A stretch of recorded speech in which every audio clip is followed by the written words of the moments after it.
Welcome,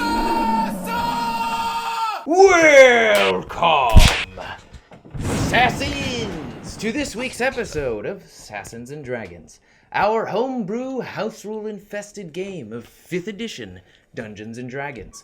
I am Magnus Beasticus, your dungeon master for the evening, and we have a winner! As the first announcement for today, somebody gave us some awesome feedback in our previous episode 10. It was a Misa Phoenix. Congratulations, Misa Phoenix. You win the Misa Phoenix Pro 100 plus deck card holder.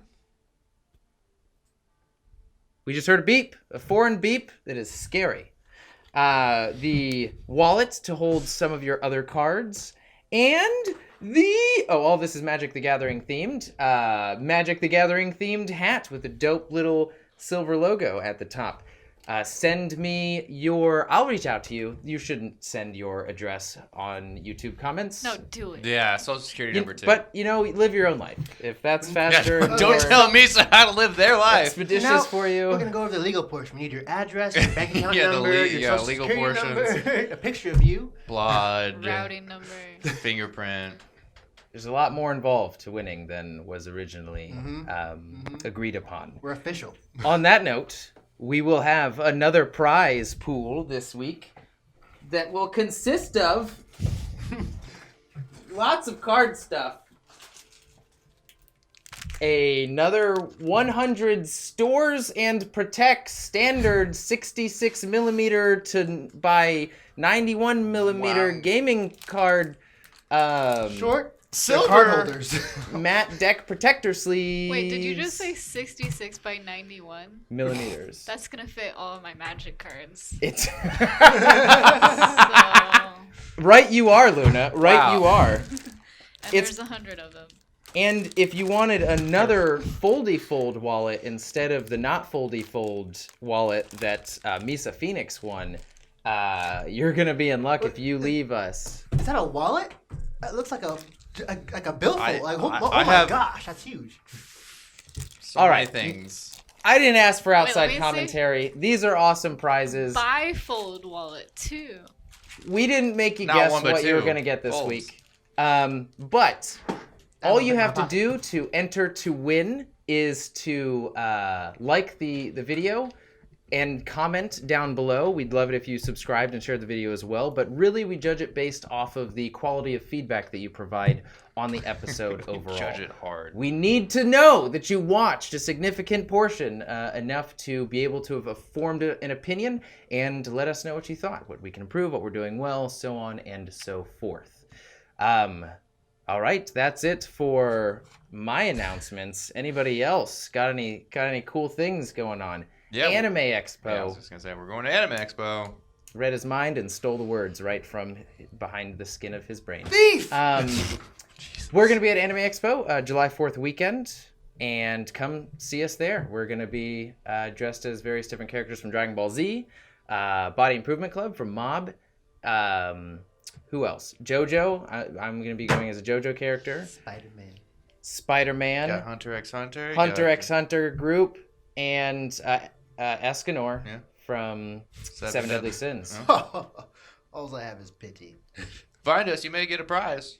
Now, to find out who all of these foreigners were that were speaking over me this whole time, let's roll those character introduction videos.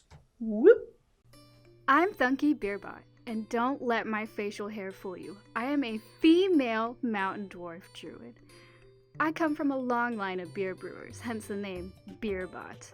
I had a mostly normal upbringing in the mountains of northern Melibrius, and I've always had an affinity towards animals, not so much the ruling races. I have many fond childhood memories of wandering the local forests in search of new furry friends. Eventually, on the advice of my parents, I enrolled in druidic studies and began honing my spellcasting abilities. My instructor, Elder Dalbrook, was a highly logical man and taught me my most important life lesson, that even though nature is beautiful, it cannot exist without chaos.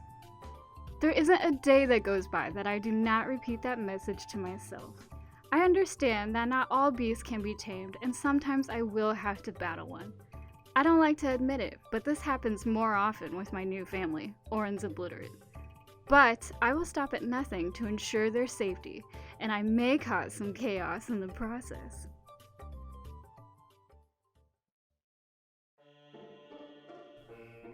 If you were to gaze upon the mysterious property of Orenbelle's finest artificer, you would find a very large mansion met by a garden with superbly sculpted shrubbery. At any given time, there is but only one worker which may be found on these grounds. And why, that is me, Crow. I am one of Master Cumentus's many creations. The majority of my being is made up of organic, plant-like material. The rest is mechanical. There are many duties for which I was created for, some of which include cooking, cleaning, obtaining materials and ingredients, assisting with laboratory duties, removing trespassers from the property, acting as the master's personal bodyguard when in town, and closest friend, always. These may be some of my regular duties, though Master Cumentus mentioned that I am fully loaded with great purpose and grand potential. I have yet to discover the meaning behind those words. Maybe he was referencing the inaccessible areas of my internal systems, or maybe he was just trying to make me feel better about my self-realized lack of greater purpose in this world. Or maybe it is a metaphor for the many journeys he planned for us. Either way, I seek to discover the true potential of my being. Hello, I am Varkir Invictari. I am an Aasimar of the clan Invictari at Barathor's Reach. To explain more about myself, I must first explain the world we live in, full of angels and monsters that toy with mortal lives like cheap coins. I sought out to rid us of the need to constantly appease these beings of considerable power. Even if all the world is my enemy, they will thank me when the work is done, for I believe in the strength of my fellow mortal. We have turned the tides of battle with nothing but one act that has spiraled out to a glory that is yet to be rivaled in this day and age. Kalinor, my right hand, my sword and shield. Otero, my left, my bow. All the others were dear to me, just as my mother and father. The angel that speaks to me in my dreams warns me of the dangers of what I do. But I know my path is virtuous, though I cannot do the same for the company I now find myself with. They may represent the truest of dangers, or the brightest of futures. Time will tell. My name is Herchek Bane.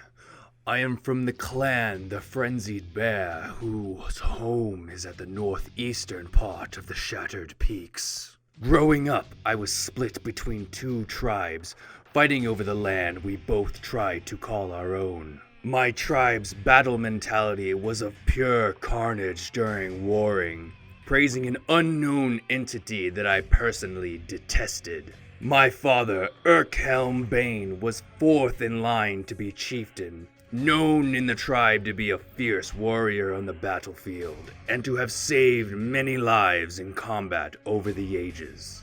He has but one mighty secret, which is where I come in. Born from a forbidden love with a mighty warrior woman from the clan the Roaring Tempest, my tribe's rivals. My mother, Rakir Stormwill, the Roaring Tempest. She was a brutal warrior on the battlefield and a kind priestess to those in need. Her deity, Regentia, as a weapon as well as her shield, is the goddess I now follow. After years of secrecy, I could no longer hold back my rage. During a battle with a fellow clansman, I unleashed my storm-bound fury. Luckily, through the deeds of my father and the tribe, I was not sentenced to death on the spot. I was, though, cast out from my clan, exiled, never to return or show my face around them. My title in the clan removed from me. One day I will return to my homeland and take over my clan to show them that there can be peace amongst all tribes. Unity is what I seek for the Goliath race, and I will achieve that goal, even if it takes my life. When last we left our heroes of Oren's Obliterate, through various sending spells, they managed to connect to Quenzel, their previous airship captain friend, and find that he was under duress in the floating forest. A forest perpetually veiled in a dense, eerie fog and host to infernal creatures lurking inside. Upon entering the forest, our party found a newly forged trail, highlighted by posts with glowing orbs on top that not only light the way, but also seem to push the fog towards the edges of the newly formed path. On this this new highway, the players spotted a host of copper-clad soldiers, escorting unknown materials out of the floating forest. Quenzel asked the Oren's Obliterate, through the sending spell, as they had not reunited yet, if they could hold off these interlopers in the floating forest until they heard a whistling sound. A sound that just made an appearance after the soldiers sensed a trap and made haste to continue down the trail and out of the forest. Our heroes are sensed, but still manage to be unseen, and are following the retinue of copper soldiers and their 3 escorted wagons at speed. You players are on the outskirts of this rushing retinue of copper soldiers, moving at 60 feet per second. As we established at the end of last episode, you all are through dashing, meeting that 60-foot speed. If you want to do any other action, you're going to have to sacrifice and lose some ground. You see the 3 orbs sort of rushing through as you're keeping pace alongside them. Thunky, you also see the sort of circling shadow above these 3 orbs, notifying Thunky's presence as the Unagoth, as well as you hear the pounding of feet and the smashing of a cage, and the curious and aggravated sounds of the native creatures to the floating forest, sort of rustling around and prowling on the outskirts. You don't know whether or not they know where you guys are specifically, because you're still in the fog. With this whistling sound, you all hear it through all of this ruckus, except for you, Thunky. You don't actually hear a whistling sound. You hear a soft voice inside of your head that sounds very familiar. As soon as you put an identity to it, it becomes confusing, and it's because it's your own voice. And you actually lose control of your actions. Your wings, you try and flap them at a certain point, and they don't go down. They don't give you any more lift. Instead, the Unagoth body that you now sort of comprise moves on its own.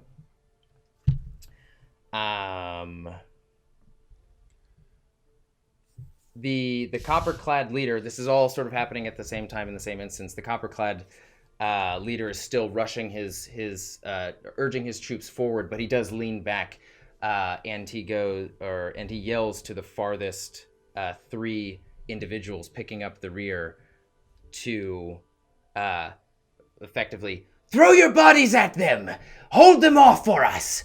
And the 3 individuals sort of like look at each other and look into the mist, where you see another shadow sort of zip past, and they start to sort of like hold back and exit into the fog. What are you guys doing? There is a predetermined order here. So the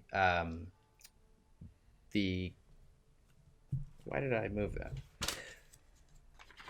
Oh no! I lost my note. There we go. The copper-clad soldiers, we'll just say that was their round. Now is your turn to decide what you want to do. Still hearing this whistle. You guys can act together. Carnival is also running alongside you all. I am going to... So I actually have a quick question. My movement speed is 55. Am I dashing or just running along? You would lose a few feet every round, but you would still be within, like, one more dash when you needed to do it would be all that you need. You don't need to like continually use your dash, if that makes sense. Okay. Could I'd like to slow down a little bit to the point where I have like, and I have not used my dash yet, because I would like to zip from one side of the, let's just say I think I was on the, like, we're all traveling forward. Yeah. And forward is the direction everybody's facing. I'm on everybody's right side of the first bubble with a caged cart. I'm going to try to basically dart across to the cage and attack it. Like, as I'm running up, I'm going to look for a locking mechanism. I'm going to try to strike it. You do remember from your natural 20 that you rolled previously that there were keys on the belt of the one leading the squad. On the large, elongated, necked hound. Yeah. I'm still going to try to attack it. Okay, you're attacking the cage. locking On my side or mechanism. you on Enzer's There's... side? Right here? No. Yeah, that's a good representation. I was with So you the back here.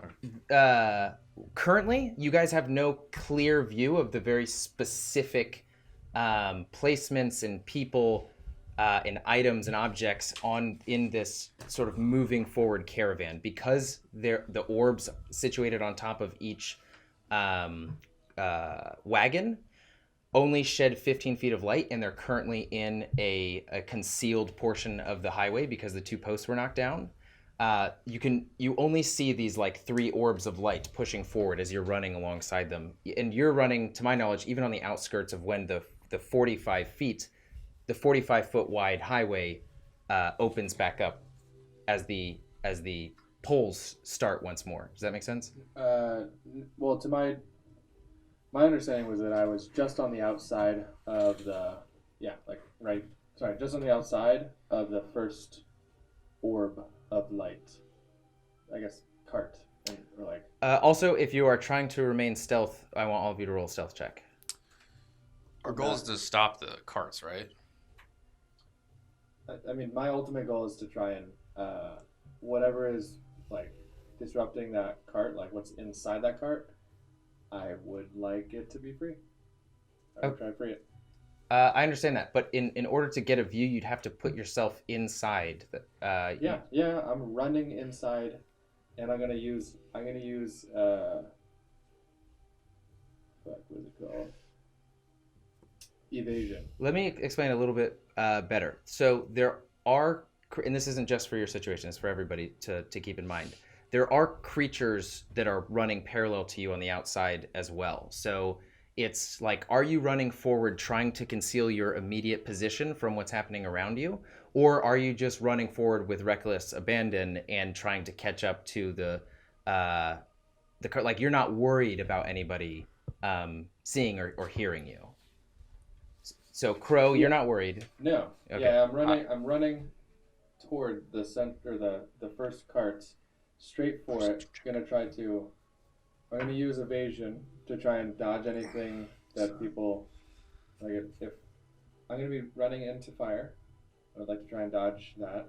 Okay. And then with my bonus action, attack the locking mechanism to hopefully break it open, and then run straight past to the other side. Okay. As you enter and continue running with the movement of the caravan in the same direction. So basically, like, switch sides that I was on, but attack the cart along the way. I get it. I understand. As you press your body into the now space free of the fog, and you see the wheels turning and rushing forward, sort of running alongside and diagonally at the first cart that the leader is pulling with his large creature. 6 rounds of arrows get fired at you as they're sort of you imagine looking at the perimeter of the fog, waiting for anybody to come in. You are using evasion. And what does that do specifically? It just... Oh wait, maybe it's not. It's dodge. I like to use dodge. And what does dodge do? I thought it gives me advantage on attacks. Just give me a dexterity saving throw at advantage.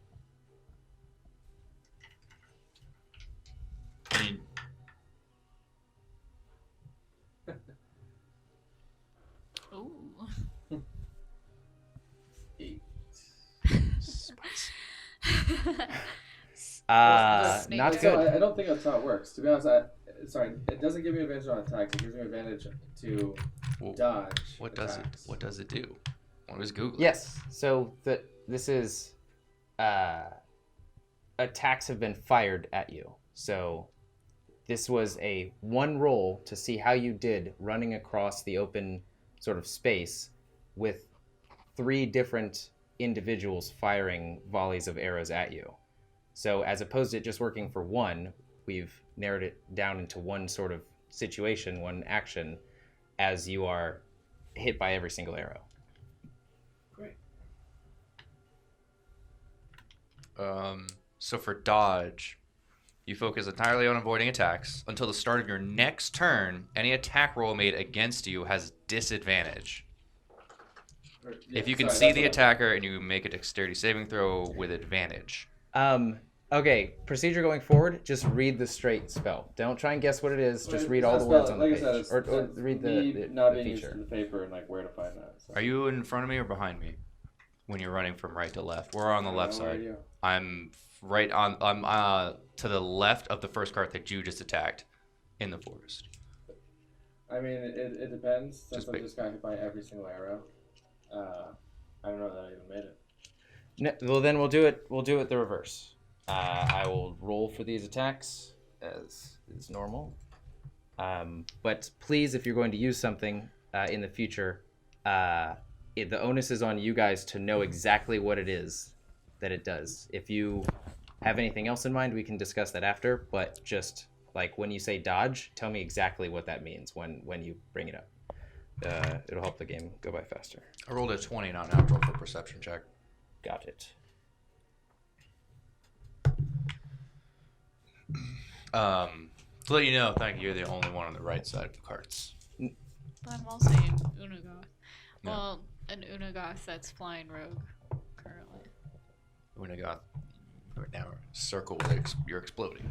You take 22 God. points of piercing damage and highlight as the arrows that were glowing being shot into seemingly just spread out to try and see before had almost like a homing type of magic on it that illuminates your position. After you're taking 22 points of damage, most of the arrows from the archer situated on top of the carts were fired at you, but you managed to slice 2 out of the air, spin around. You don't see any locking mechanism. As I explained last episode, when you did see the cage, it was completely veiled. There was no even visibility to any locking mechanism. So you just end up attacking wildly or using a bonus action to lift it up or... And just so I get this straight, people are not running facing forward. They're actually like sidestepping. Like as they're running side. They're running forward but looking like keeping their eyes open. What are you doing? I'm running to the other side, like I said. There's no locking mechanism that you see. Okay, I'm gonna keep running to the other side. But you still have an action. What are you doing? Can I try and hide under the cart? Like jump on it and then crawl underneath it? Sure. Roll a stealth check.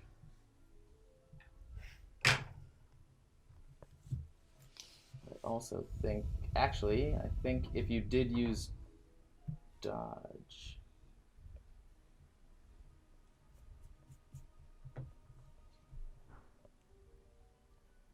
What doors are closing upstairs? This is what I was hearing the other day.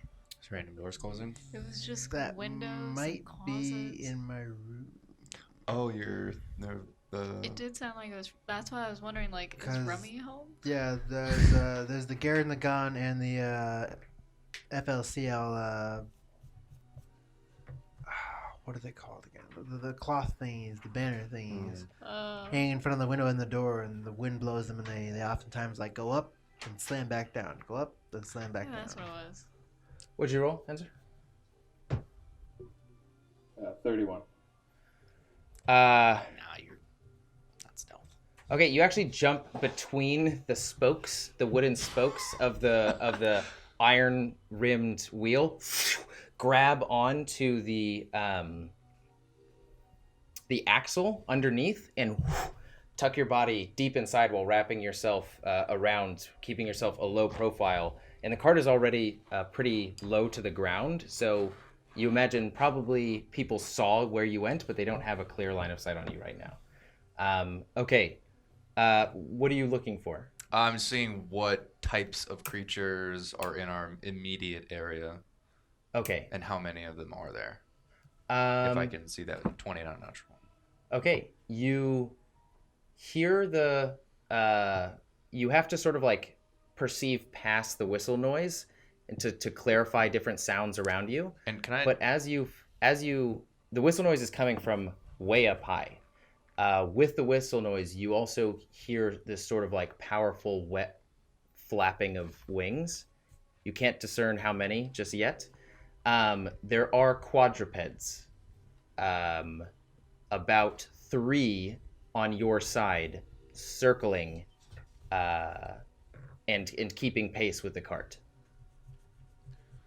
They seem about medium size. All right. And they're still like the whole cart's. They're all the caravan's still like going forward quickly, right? Yes, 60 feet per round. I want to try and. So I saw him attack. I saw Crow go in, try to and then disappear. I'm gonna do the same. You're gonna try. So you're running in, attacking.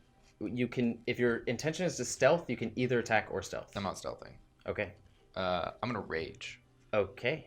and I'm gonna like I'm gonna try to go for the cart to kind of try to stop it. Which cart? I'm at the front cart, right? Okay. The lead cart. Okay. Got it. Okay, I'm gonna attack a wheel Okay. recklessly twice, and then pop out. I'm going like and then away. So it's like Okay. you're gonna run in and like attack one wheel. If you miss that, you're gonna attack the second wheel and keep going to the other side, or just like attack. Yeah, essentially they're just running in, attacking the closest wheel to me, and then dashing right back out. You don't have enough movement to dash in and out at the same. Again, you're like you have to keep up with this cart. It's not still. So Okay. you would end up ending your turn inside. I feel like I'm making this bad choice, but I'm gonna do it. That's fine. Okay, go for it. Going for it. Park here. Think about what you want to do. 22 for the first one. Okay. Hits for sure. And 17 for the second one. Okay. Go ahead and just roll 2 strength checks at advantage. Ooh, +2 because you're raging. 17. Oof, and another 17. Okay. You all sort of hear this like low rumble turn into this battle cry as it pushes through. You hear it come from Crow, come from the outside of the fog as it's dampened, just to come into this very clear, open, rushing forward environment. The yell, the battle cry of Herchek as he runs forward, sort of pink lightning dancing off the tip of his. I'm sorry, using Starlight Conqueror or still just for an added effect. You hit the wheel coming from the opposite direction. We'll go with the axe because it makes more sense because I'm like running quickly. Okay. Yeah, makes more sense. You just see this pink trail of lightning sort of dancing across the small pebbles of the floating forest ground as Herjek rushes forward, slams it once into the front of the wheel, completely cleaving through the iron rim, bending it and then separating it, hitting the central axle of the wheel. It's sort of like as the wheel rotates around and hits the opening, the entire cart sort of like lurches forward, and you take that opportunity to spin around and sever the entire wheel off vertically. So it, and the entire cart, the captain is, well, it's not his turn, so we'll find out what happens next time. But yeah. For the remaining, can I say something? Yeah. Just go, we're surrounded, prepare! And that's it. Okay, Parkir, what are you doing? So I'm close to the back card, I guess, aren't I? Yes. Yeah. I'll say you're close to that. Yeah, card. you're right there. So for a bonus action, I would like to cast Thunderous Smite on my halberd. Okay. And then I would like to try and who's like driving the cart? There is one bit more medium armored individual on each of the large hound creatures. Yeah, they look. Can I hit him with my halberd? Yeah, you can. Okay, so I want to try and hit him with my halberd. Okay. Those of you attacking this round will be left next round. How's that possible? 60 feet. Except for the cart. I'm saying, like, if they find a way to continue forward, you'll be 60 feet behind. Just letting you know that. You'll be a little less, Herjek, because you start out in the front. So can I hit him? Yeah, go for it. I'm a little confused. So how big is the path, and how big are the carts? Can the carts go around the front cart? They can. But Okay, that's all I need to know. It's Yeah. fine. 14? 14 misses. Yeah, well, then I do nothing. After Herjek, Varkir comes running in with his halberd. The entire retinue of soldiers is at arms right now, and you don't catch this person off guard. It's more so like they see you running at them, and they just lean their shoulder out of the way as your halberd crackles with dark energy. No, there's no, it doesn't do anything until it hits something, so there's nothing on it. Okay. Does it use the spell though? It's on until I hit somebody. Okay. All right. Carnigal is going to Turn into ferrets and and then run away. Just kidding. Sounds like a Carnival thing. No, Carnival is actually going to. You see him appear right next to, or on top of the horse, I'm sorry, on top of the quadruped creature that, right behind the knight that you tried to attack, the copper-clad knight, and he is going to stick this very shadowy blade into, underneath his armpit and crank it around his shoulder blade. Striking him very, it almost seems fatally as the rider's right arm just goes limp. Blood pools down and over the copper armor. And ooh, wow. Why does it keep doing? Maybe it's separating, like splitting the files. Doesn't make sense. Possibly. So you're up front. No. I've never been up front. You attacked. No, Back he's cart. behind. He attacked the back cart. Okay. Carnival also attacked the back cart as he's on top of the creature. Blade, shadowy blade inside, strike it around, and as he lets go of his hand, the shadows sort of disappear, and separate outwards. The rider is severely wounded. Carnigal's still on the back. Next up, you still hearing this sort of whistle. You hear as the people, the 3 individuals that left the safety of the cart and went back into the mist. You just see shadow, like this thick-winged shadow, similar form as Thunky. You guys are probably assuming that it's Thunky at this point. Just comes down, and you hear all of them just like scream as smaller shadows rush across, and even more screams ensue, and then just sort of stay quiet. With the 2 more. Sorry, I've lost my place. Oh gosh, dang it! That sucks. Watch your language. Watch your language. There could be children watching.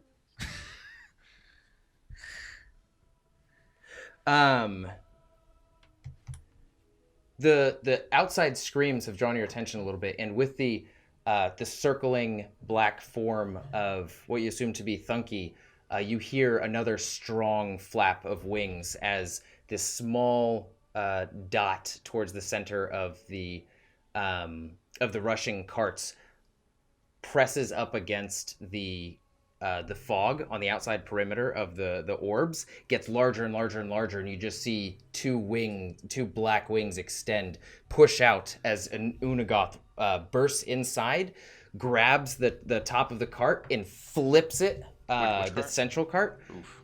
Grabs it and flips it and just throws it about 15 feet off into the right of the path. The orb slams down outside, illuminating an outside perimeter where you see a few multiple appendaged creatures like scurrying out and as they run away. So the central cart is down. Third cart, the rider is severely wounded, and the first cart's wheel is destroyed. Doesn't that You slow mean them first down? cart? That's what I meant. First cart's wheel is destroyed. All That doesn't right. slow them down at all? It's so the last cart is the only cart that's still sort of that would be going at speed, and they do all, since the second one was attacked, sort of slow down now. The archers on top are getting ready. The 2 archers that were on top of the central one are flung off, and they're sort of like getting themselves back up and taking position around, like getting down by the central cart where the light is still shining around them. And whistle still continuing. Next up, the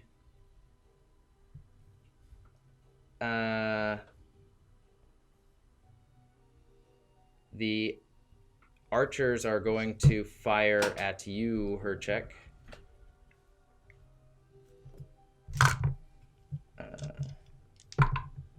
Take that. They don't hit. No. 4 arrows pierce you. Shouldn't have said anything. It's not 6. 8 more hit you. It's not 12. He's still rolling. You take That's fine. you take 14 points, already halved, of piercing damage. That was already halved? Already halved. Why is that angry? You have like 100 something. It's not health. angry, it's surprised. 14 points of piercing damage as the arrows pierce into you, and the captain says, "Somebody work on that wheel! You 2, attack the barbarian! You 3!" And he's sort of like pointing around, just telling people to attack various individuals. Like, "Who is that?" And he points at Carnigal with his, just above another one of his riders. And he is going to unhinge the back of his Draw. He's going to unhinge the cart from his from the creature that he's riding, and you see him sort of like you see the leader run forward, just skirting the perimeter of the light, and run back and sort of like look at you, Herchek, and you see him lift the creature in the air. The creature lifts up into the air on its back to thick hind legs. The sparks at the top flare up, and you see flames just like shoot out as it slams down onto the ground, and you see these fire fissures start to press forward towards you. Dodge out of the way. Roll a dexterity saving throw. Wow, 2 11s, so 12. You fail, and you take...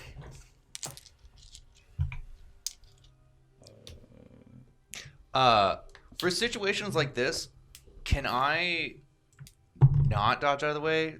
Can I attack it to kind of, I don't know, make it This go is away? imagine Because in my 5 mind, feet of a path coming towards you of 5 feet in width, coming all the way towards you, of like the ground splitting open with fire coming out of it. I want you to explain to me how an attack would make sense. if like a horse was coming at me. The horse is not coming at you. Yeah, so in the future, if like a beast was coming at me.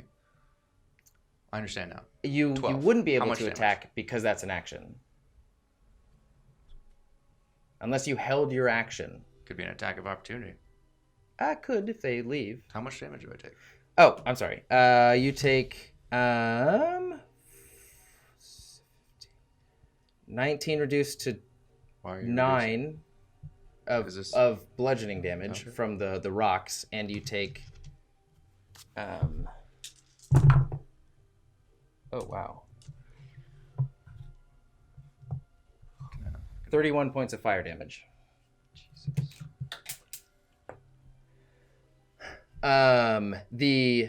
The other hound from the central wagon that was knocked down by the Unagoth, who continued his flight out of the light.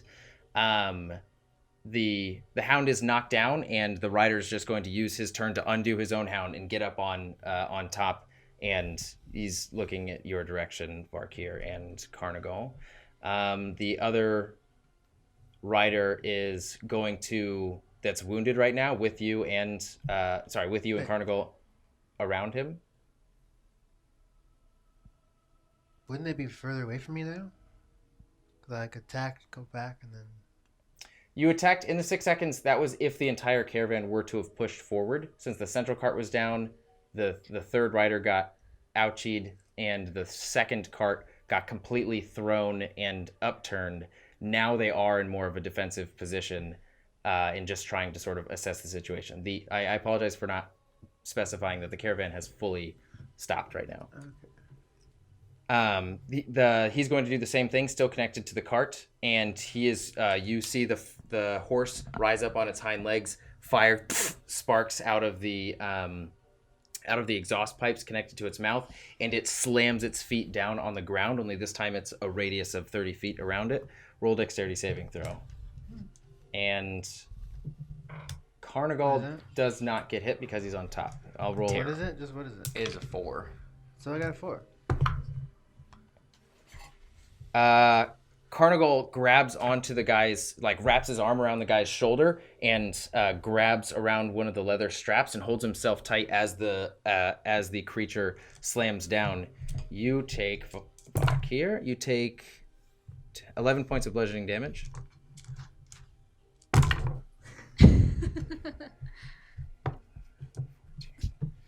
And 15 points of fire damage. I rolled way more sixes for you. I figured you rolled the PAX dice. I did. I did indeed. Okay, these guys. Arrows have been fired at you, Herchek. And the sort of the two combos, the muscle-bound, sort of lightly armored figure with the big broadsword paired with the plate armored figure sort of holding a holy symbol to his chest. You see the plate armored figure hold his hand out to the blade of the barbarian, and flames start to alight. You notice that there are a lot of looking around and seeing these individuals. There's like red fire. They control a lot of fire. The holy symbol that he's clutching seems to be almost this like crystallized form of fire. And those two, the one pair is going to go up to you, Herchek. Actually, I'm sorry. The barbarian is going to approach you, run at you with his flaming blade. The copper-plated individual is going to sort of stay on the outskirts of the light, and then the other barbarian is going to run after you because you are a beacon of glowing light because the shining arrows hit you. Fairy fire? I'm underneath. Yeah, there's light shining out from underneath it. I did explain that these lit up arrows slammed into you and sort of highlighted your entire body. But I'm underneath the carriage. I know. It So doesn't... he's gonna shoot the carriage? No, he's not. It is a barbarian coming after you with a big blade. So he's gonna attack the carriage? I just think that there are more options for humans as they approach a difficult situation than I'm going to throw my blade at the most visible object around me. So he's going to take 2 attacks on you, Herchek. Natural 19 and a natural 14. Both hit.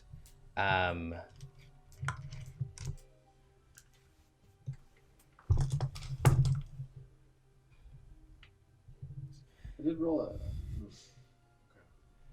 But there's something that negates it because it's literally like your body is a highlighter right now. Your body is fluorescent.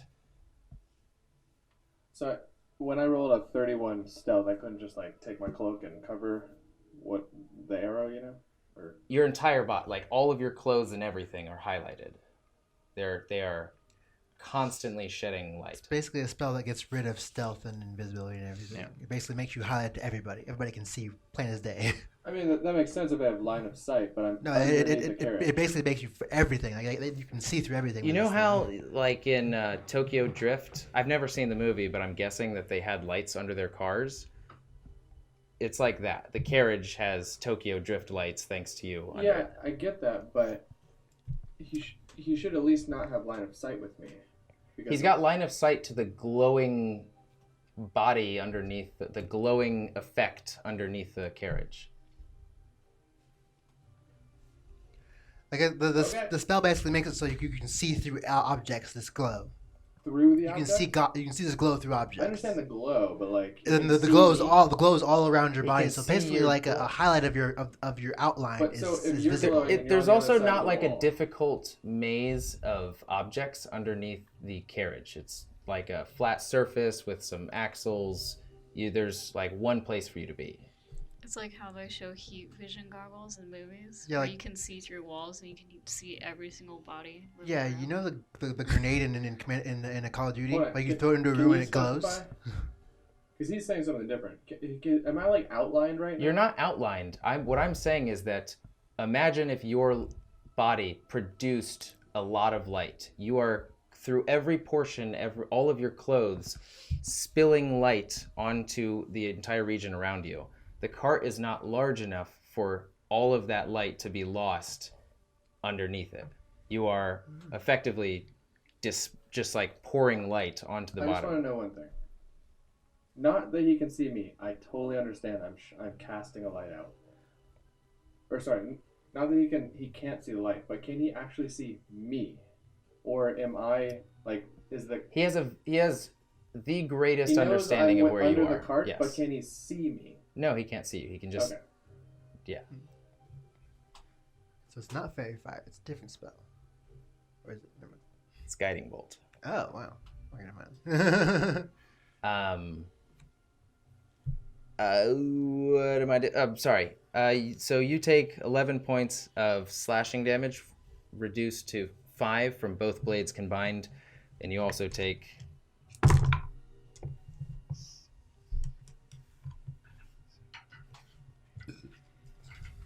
16 points of fire damage. Can I negate that with a belt?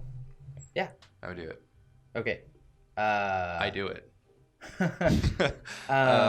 It's yeah. I think it just like takes half damage. Yep. Absorb half. Okay, so what? So the ancestor, sort of like seeing this honestly menacing. You're a smaller Goliath. This is a human who is much larger than even your Goliath form, walking towards you with his flaming broadsword out, holding it with one arm. He holds it up in the air. He's telegraphing it. He's not even worried about it. You sort of like poising yourself ready for this. The ancestor just sort of leaps out in his green ethereal form and uses both of his hands to slide them against the length of the blade to mitigate the flame damage. As the barbarian just sort of like reaches over your ancestor and still slashes into you, but you receive much less. It's like the ancestor buffeted it. And then he rips it out of the ancestor's hand again and tries to hack through. Honestly, he looks a little bit perturbed at this ethereal circumstance that he's dealing with. But same situation. Sort of like the ancestor puts his body in the way of the sword as the sword slowly, almost like going through water, cleaves through the ancestor and through you as well. But it mitigated half of the damage. Yeah. Do you know what half of the damage was? I think it was like 5 and 16, so 20 minus 10. We'll just do 10 points of damage. Okay. Total. Sweet. Add another. Okay, Oh. Next up, Jesus. Thunky, your vision throughout this time clarifies, and this is getting ahead of myself because we still need to get to Crow. Clarifies, and you start to skirt lower towards the ground, and you're effectively the one who took the cart and threw it, and then exited around. So whatever is controlling you, the you that is controlling you, is not. It's seemingly against you. But you do see, sort of like as you exit back into the fog, a large body passes in front of you of another Unagath. And okay, so the barbarian is going to look underneath the cart and see your shining form there, and he is going to take a hatchet out and just sort of like reach his arm in and try and cleave you off of the cart, I suppose. He does get advantage. He got a natural 20. D6, 5. You take 20 points of damage. Make a strength saving throw to try and stay on the cart, I guess.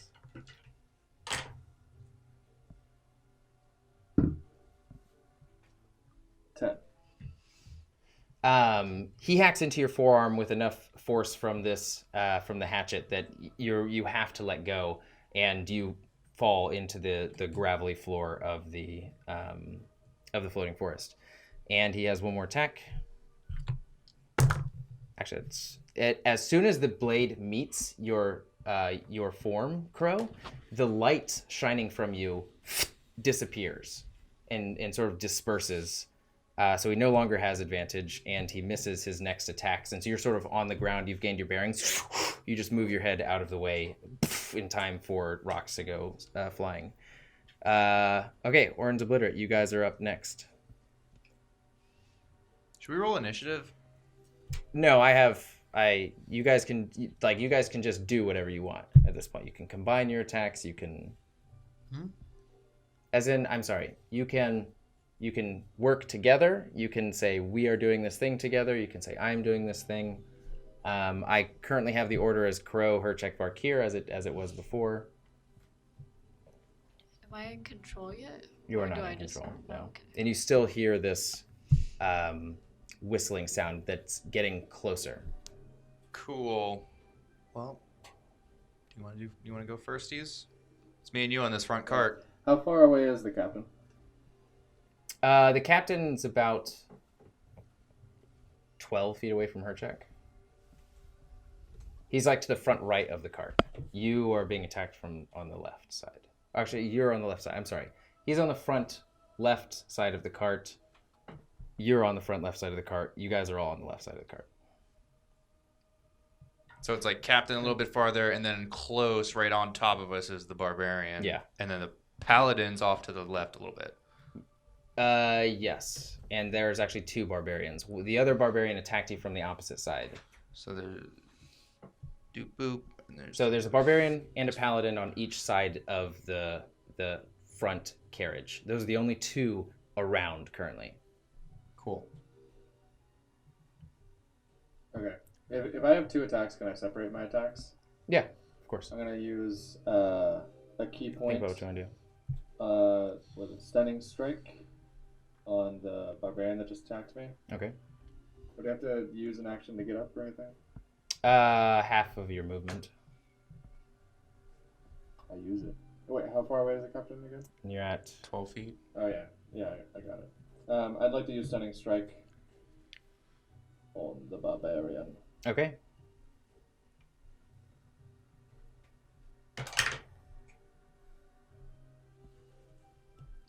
As soon as I see Crow attack somebody, as soon as I see him hit and back off, I'm coming in right behind him with a Starlight Conqueror. With a fucking reckless attack. So he hits somebody, I'm cleaving right next to him. Okay. You hear in your mind, the Ossian Hound, the Ossian Hound's hind right leg is weaker than the rest. Oh. The sound of Carnival's voice is not vocalized. It is just in your mind. In my mind. I kind of like freak out a little bit. Ah! Okay. All right. What are you doing? I'm using a stunning strike. What does on it the do? barbarian. He's got to roll against Constitution. It'll be a 14.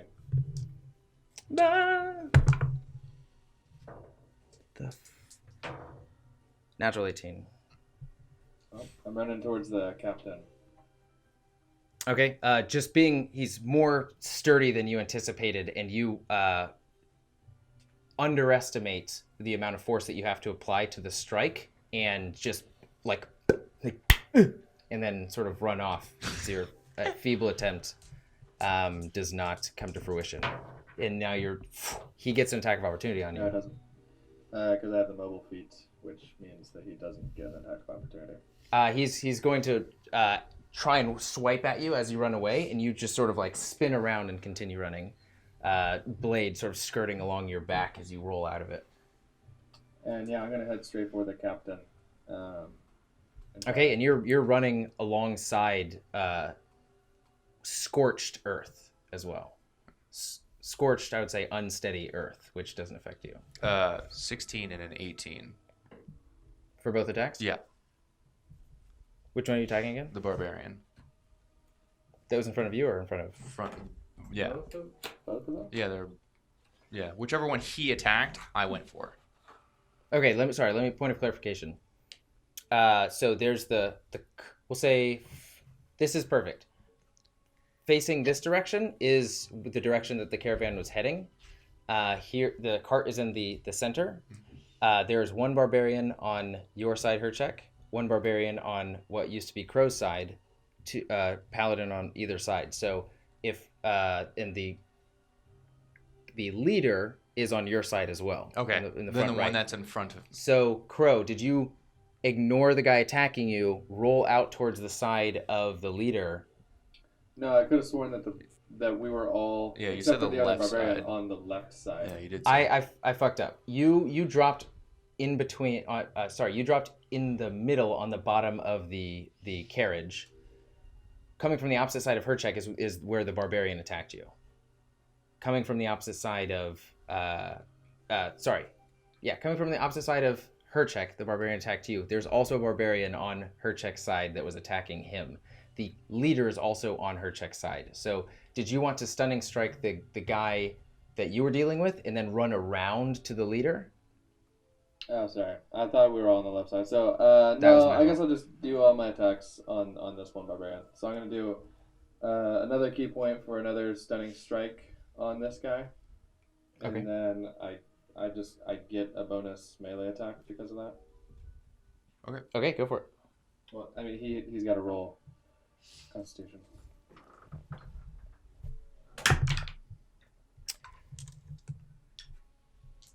Natural 20. Well, I hit him with my unarmed strike, 21. Hits.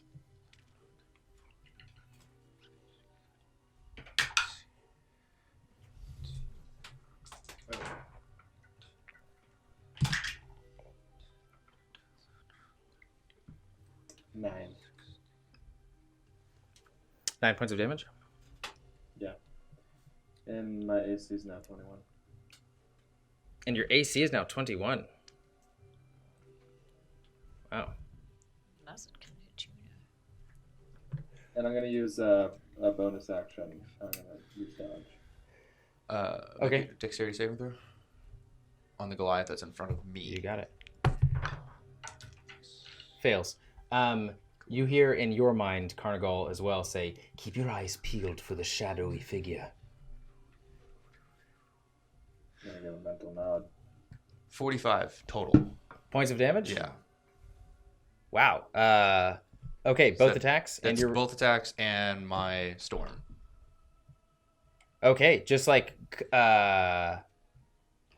almost like pillars of lightning are create a circle around you and your foe, and each pillar sort of periodically just sort of like shocks him and leaves him open for one of your attacks, just like coming down from the ground, slicing up and through his midsection, getting underneath his clavicle. You can actually see the bone of his clavicle break and separate as blood starts to pour out, coming down around,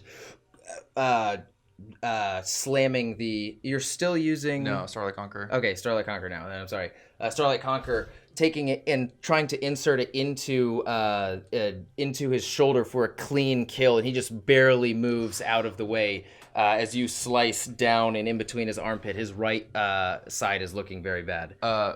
With the Storm Aura, does it affect all creatures that I want to in my... Or just the one that I'm attacking? All creatures that you want within a 15-foot radius. I would like to also nail the Barbarian if it's close enough, and the Captain. Basically, all the enemies in my... The Captain's 12 feet away Captain from me. is far. You wouldn't be able to get the Barbarian on the... Actually, yeah, you would, but you'd also be able to get the creature that you now hear. No, I'm looking for my spell. just the people. Okay, and you feel this like warm...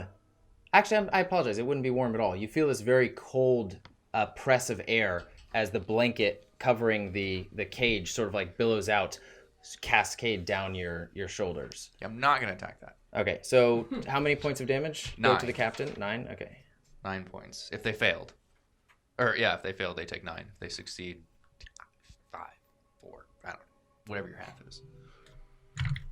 Failed. Succeeded. So your Enzer's Barbarian takes less. Okay, And that will end my... Actually, I'm going to yell out like, Crystal, where are you? I'm going to scream it loud as I can. okay. Rummy. Who's near me? I don't think anybody's near me. Carnigal's actually. right next to you on the horse. On the ground by you, in your immediate vicinity, is all in cinders because of the attack from the Ossian Hound that was just revealed. The cart is also actually sort of like cinderfied as well. It's burning. It's about people who are around me. Yeah, Carnigal. Archers are on top of the back cart that you're on, an archer and a mage.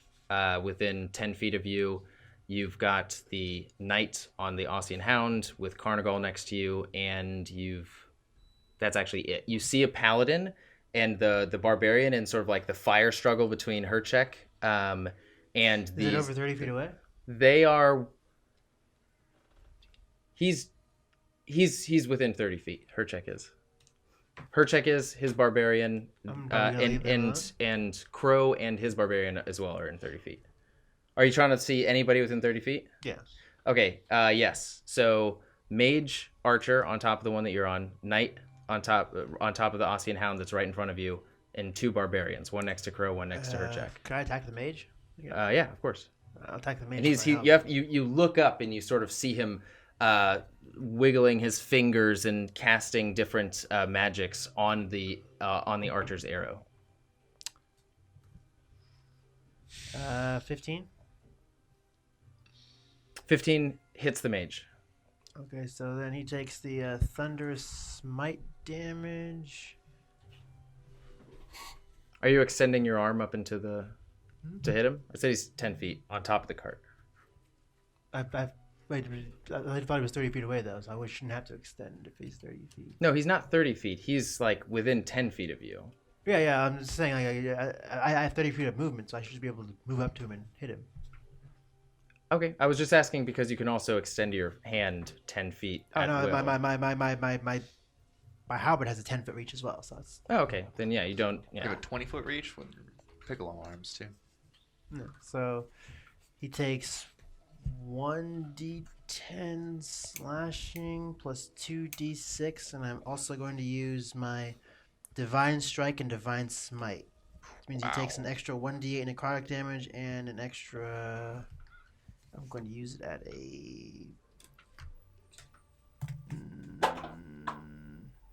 second level, so that means he takes an extra. Okay.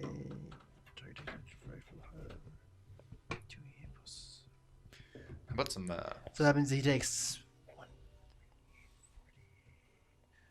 So he takes 48 plus 1d10 plus 2d6.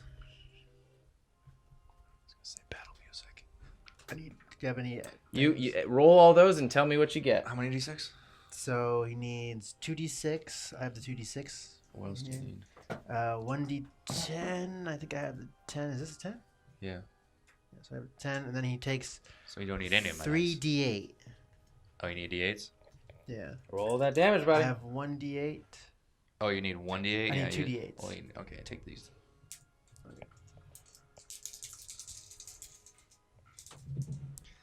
So he takes 11, 14, 22, 25. Is that a 1 or that's a 1? 26. plus 2. 29. Hmm? 29. 26, 27, 28. 28. There you go. Forgot math. Simple math. 28 28 total. total damage. Total damage. And 1d8 on that one, I guess. This 7, I guess. The 7 will be necrotic, sure. It doesn't matter, I guess. 28 plus 7. There's 28 points of damage, but 7 points of those are necrotic damage. Which means he can't gain 7 points of health back. Oh, he knows what necrotic damage does, Remy. Yeah, you That's actually all he uses. You just you can really just reach up your lance and attack him. You can see like he's wholly concentrated on imbuing the archer's spell as the archer just like side eyes over towards him and sees a lance just like just stab him right in the neck. Yeah, stab him right in the neck, and you rip the javelin rip the lance out, and it pulls what's left of the lance inside of his flesh, pulls him down before it releases entirely, and the body just slumps over and falls off of the top of the cart. Yeah. But I guess after I slice him, like I guess a loud ringing sounds for 300 feet. So, yeah, thunderous smite. Like it's so loud.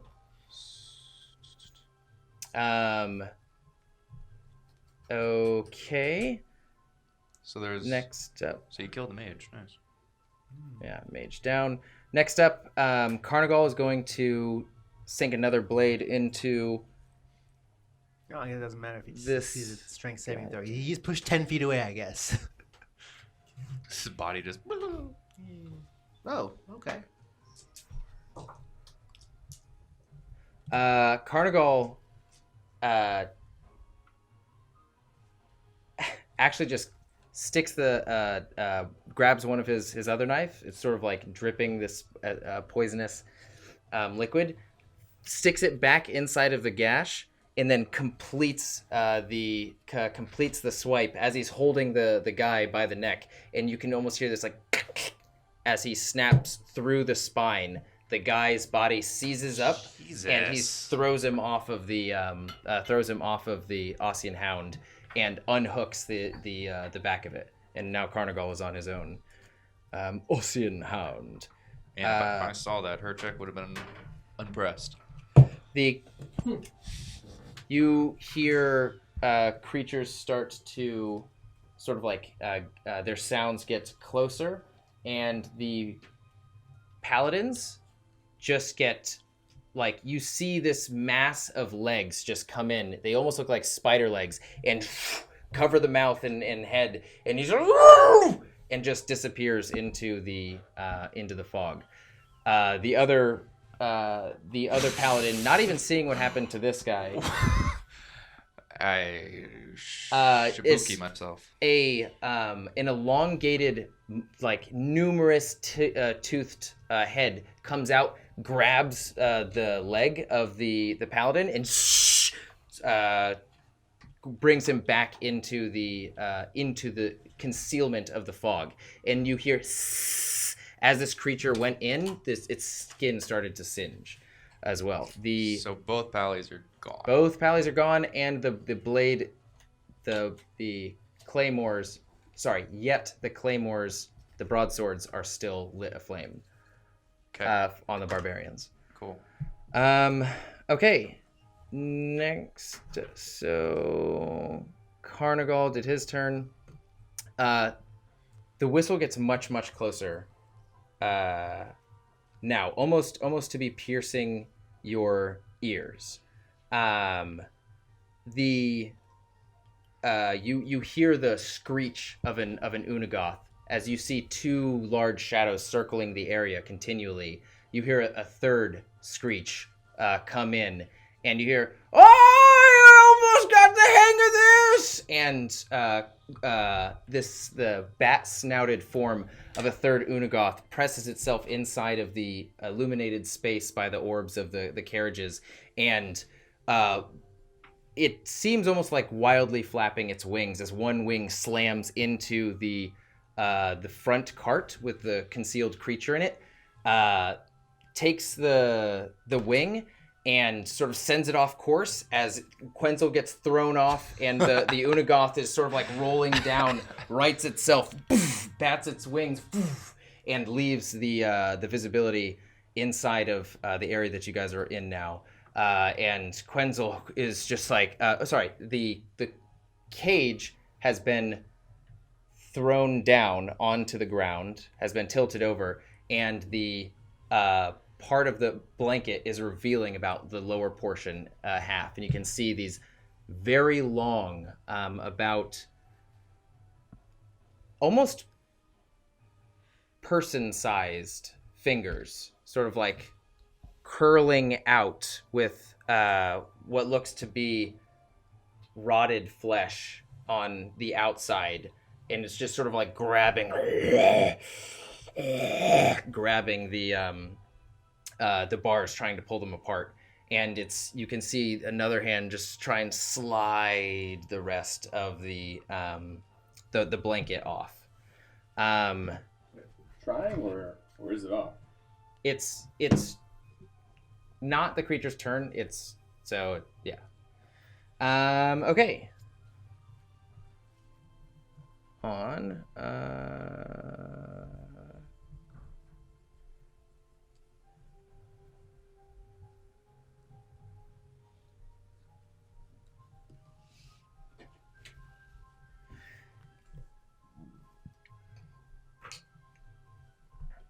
Yeah, the leader sort of rights himself and sees Quenzel laying down on the ground trying to get up, and you see the sparks again as the creature now gets down, and you almost feel heat start to emanate from this creature. You're still within. Yeah, you feel heat start to emanate as the creature turns from you and looks directly at Quenzel and starts to get down really, really low. Fire starts to build up on its shoulder blades right in front of the where the captain's legs are situated, and you can see that there is almost like copper plating built into the saddle to guard the captain's legs from what's about to happen as heat starts to...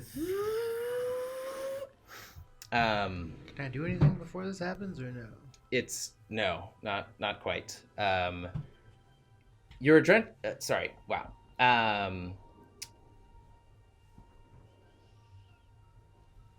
The whistling sound at this point snaps. You see this flash of purple kaleidoscopic energy slam down into the area around you. Your attention is drawn. Your eyes capture all of this, but everybody after this flash happens right in front of Herchek, their attention is drawn, and they just see a smoldering ground. The Ossian Hound's back is snapped, and it's almost like folded in on itself, and you see a black, sleek, armored figure stand up from the copper-clad corpse of the leader now. Blade slick with blood as she pulls it out, puts it down onto one hip, and something is crumbling in her other hand. Thunky, you get your senses back at this very moment. You see the purple flash, and the purple flash almost like flashed you back into consciousness. And now it is the Denebron's soldiers' turn. Who? The copper-clad. Well, you guys have heard that it might be them. Anyway, okay, any questions about what just happened? Kind of confusing. Quenzel flew in, Unagoth flew outside of the barrier. There are now 3 Unagoths circling total. One of them is Thunky. Spectromere came in a flash. As soon as she landed, the whistling stopped. And you do notice an object inside of her hand. Ossian Hound, the leader's is dead. The leader himself is not getting back up. And the creature in the cage is now very active. So, any questions? Sorry. Can I do something, or no? Yes. Well, no, you can't do something because it's not your turn yet. How many people remaining do we see? At least I can see. There is the 2 barbarians. Yeah. It's like one and a half, really. Come on. Who you now notice to be possibly the largest threat is the rider of the second carriage that is now up and ready to go on his Ossian Hound. There's 2 sets of archer and actually, I'm sorry. There's 1 set of archer mage that are also getting up around the second carriage, and then the other set of archer mage, the mage is dead, that was on top of the third carriage. All right. So 2 barbs. Oh, and where did that rogue go? Wait, I thought the second carriage was tossed. The second carriage was tossed. Oh shit. Wasn't the archer mage on top of the carriage? Yeah, they're getting up. They spent last round, them as well as the person riding the Ossian Hound, drawing the carriage forward. Those 3 individuals are prepped and ready to go right now. Last round they were. So the carriage was not disabled. They somehow landed back on their wheels and are back. No, the carriage is down. The individuals that were on the carriage were thrown off and are just now getting back up and are ready to go. Oh, okay. So they unhinged and went back in. Yes. Okay. And then the captain died via Spectromere? Yes. Okay. Oh, the captain's dead. The captain is dead. Yes. So 2 barbs, 2 barbs, 1 fire. 2 2 fire, archers, 2 firehounds. 1 firehound. So can I pick up Kujaro's band and do a fire attack on him? Kujaro? This could The most esoteric thing an individual could have said. Yes. Okay, yes, so that is it. That was Spectromir's turn, and the leader's dead. Barbarian is going to that's in front of you is looking around, looks back at the leader, and Does he stand up? Yes. Attack of opportunity. What? He is taller than you. He's leaving your vertical range. He's taller than me. Good to know. I said he was taller than you. Chop off his legs. Wow. Like a- Nobody. A shooter kid? Actually, sorry.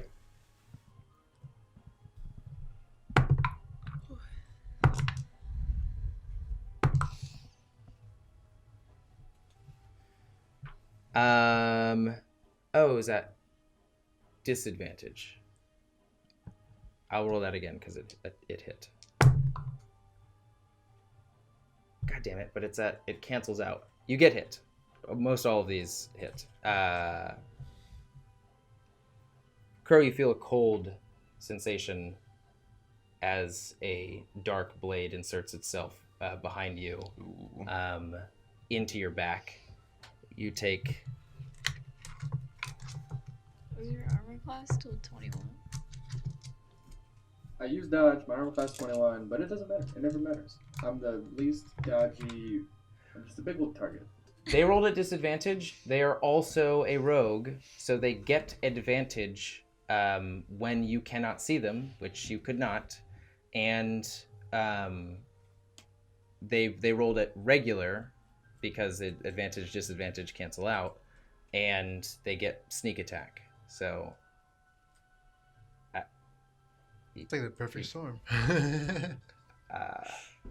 I don't like nothing out of the ordinary. Like, I'm not picking on you.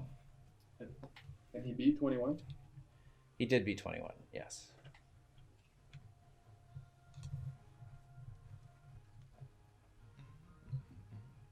Wow, why am I having such a hard time? Math. It happens. You take 33 points of piercing damage, and 10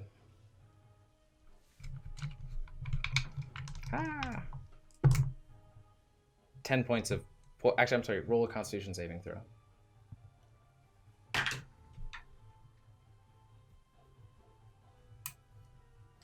Eight. And 10 points of poison damage. Is there anything that Warforged have that are... 5. I'm resistant. Got it. There we go. 5 points of poison damage. So, sorry. What is all the damage again?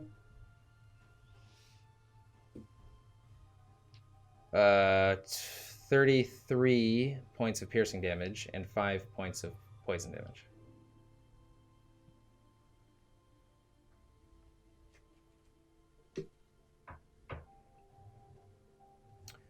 The barbarian looks at you, looks at his dead leader, the Ossian Hound, and you hear as his attention is taken by the flapping of wings, and he steels himself, and you just hear, "Ah!" And he's going to attack you at advantage.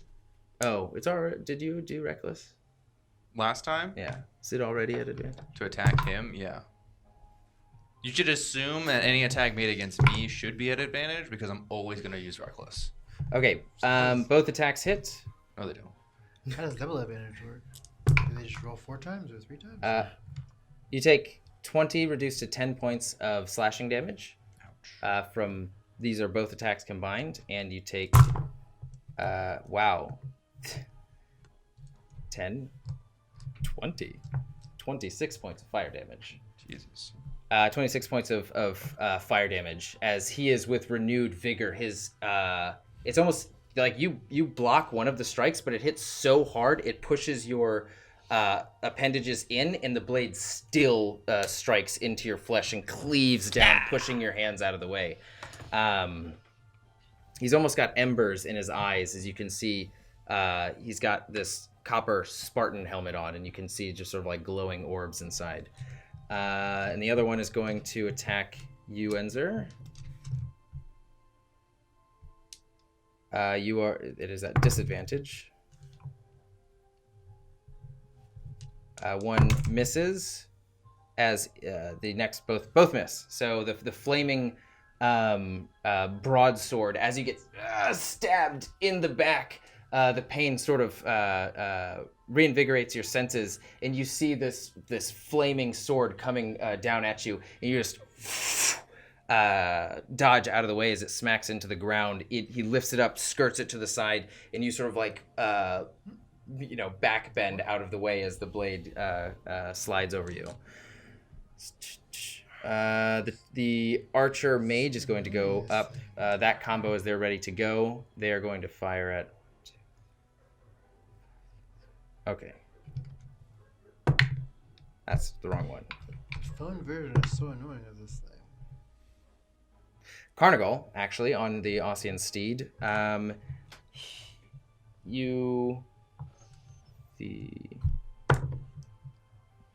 Definitely hits.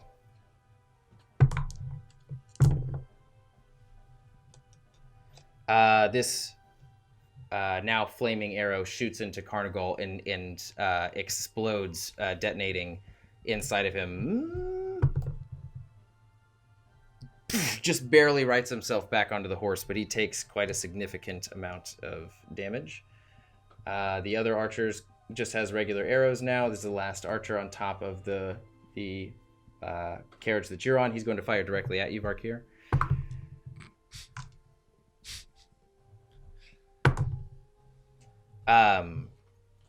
The explosion that happens from Carnigal getting hit by the exploding arrow sort of rocks the carriage that you're in front of, and it rocks it just in time as the guy looses his arrow to just fire right into the corpse of the he rolled a 1 of the mage that was right next to you, but sort of regaining his bearings. Give him a thumbs up before he shoots me again. Like, yeah! As you throw your thumb out, another arrow does... Oh! What's your armor class? Actually, it doesn't matter. 16. It's a 21. 21 as it goes right through you. It's not enchanted or anything, but it is a longbow. God damn it. You take 3 points of piercing damage from the arrow. And... Oh my gosh, this... The Ossian Hound is up, and he is going to... 8 points of damage, or...? 3 points of damage. 3 points. I was like, that sounds very high compared to what I said. I like to live dangerously. Do the same thing. Ossian Hound's going to run...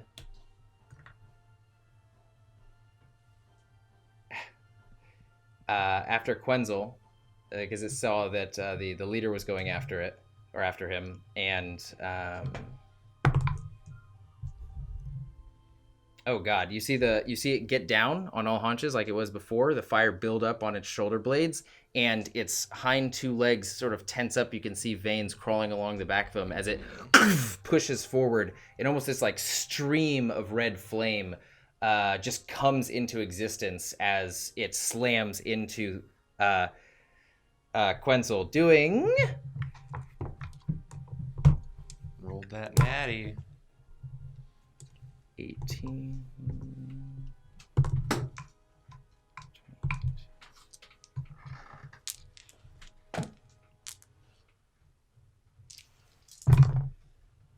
That sounded like a lot of dice.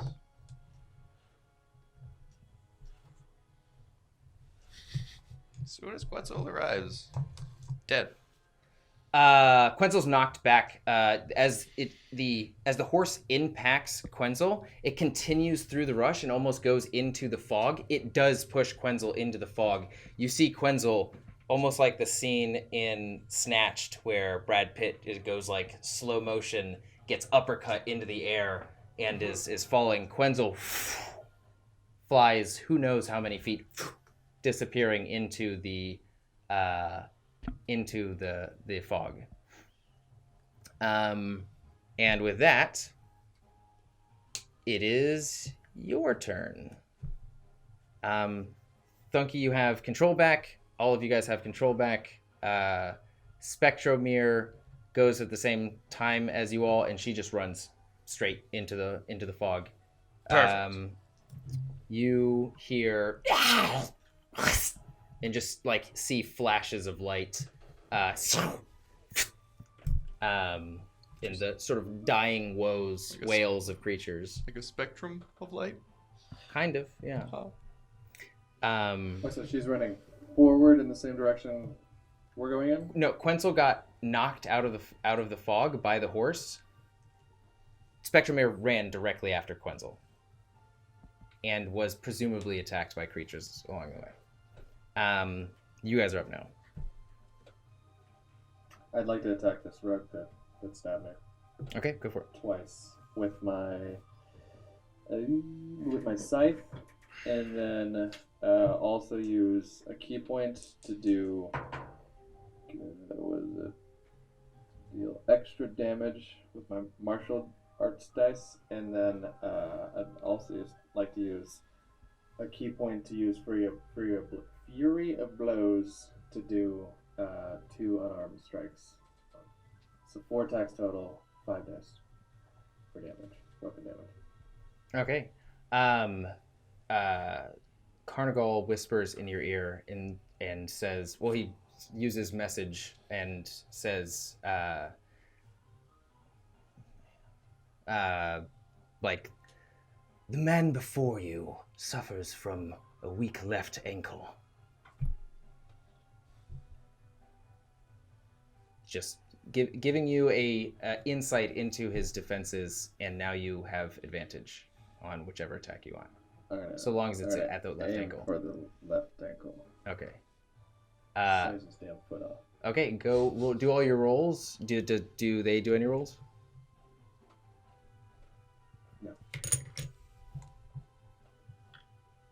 All right. Spotlight's on you. So this is for the 2 scythe attacks.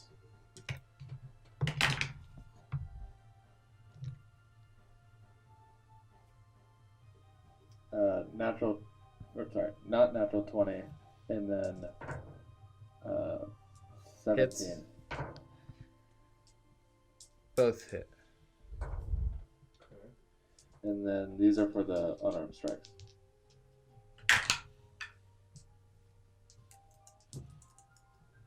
So 16, and then 11. Total of 27 points of damage. Slashing. No. Sorry. So I rolled to attack twice for the The each first scythe two attack, hit. and then I rolled to attack for each unarmed strike. The second 2 miss. They're lower now. That's high. Stop it. Contaminating my dice. Whoop. I'm attacking the Goliath in front of me. So Okay, attacking the Goliath. Barkir, do you have an idea in mind of which one? So, the creature in the cage, is it really close to me? Creature in the cage is 30 feet away from me. it's a little over 30 feet from you. Never mind. 23 and 22. Actually, so how 23 and 22 both hit. how long over is 30 feet from me?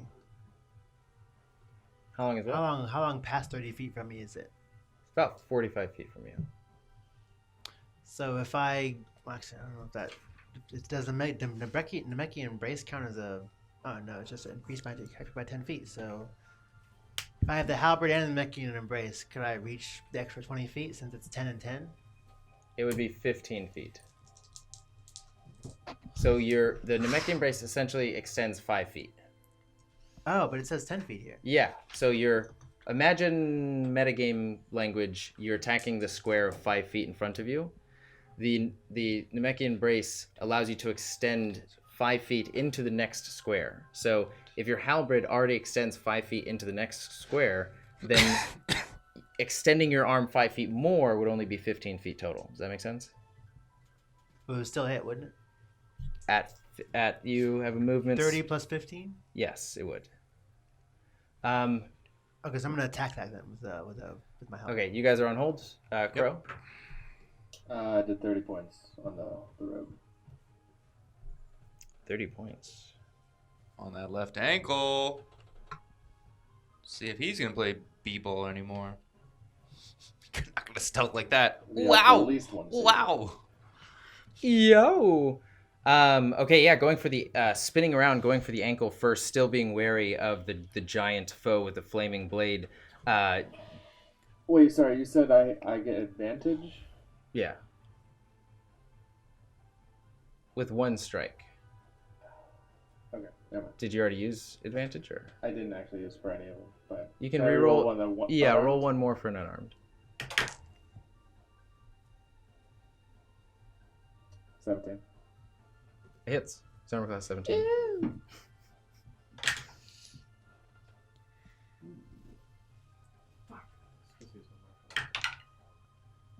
So much lower. 36.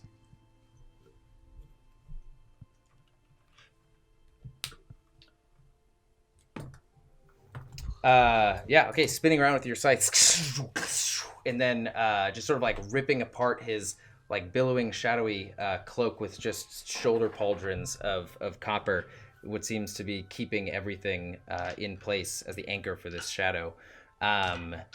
He sort of like hisses backwards, and you spin around, just like spin around his shoulder, turn around and punch down at his left ankle, and he goes down onto one knee on the ground, giving you advantage for your next strike next round.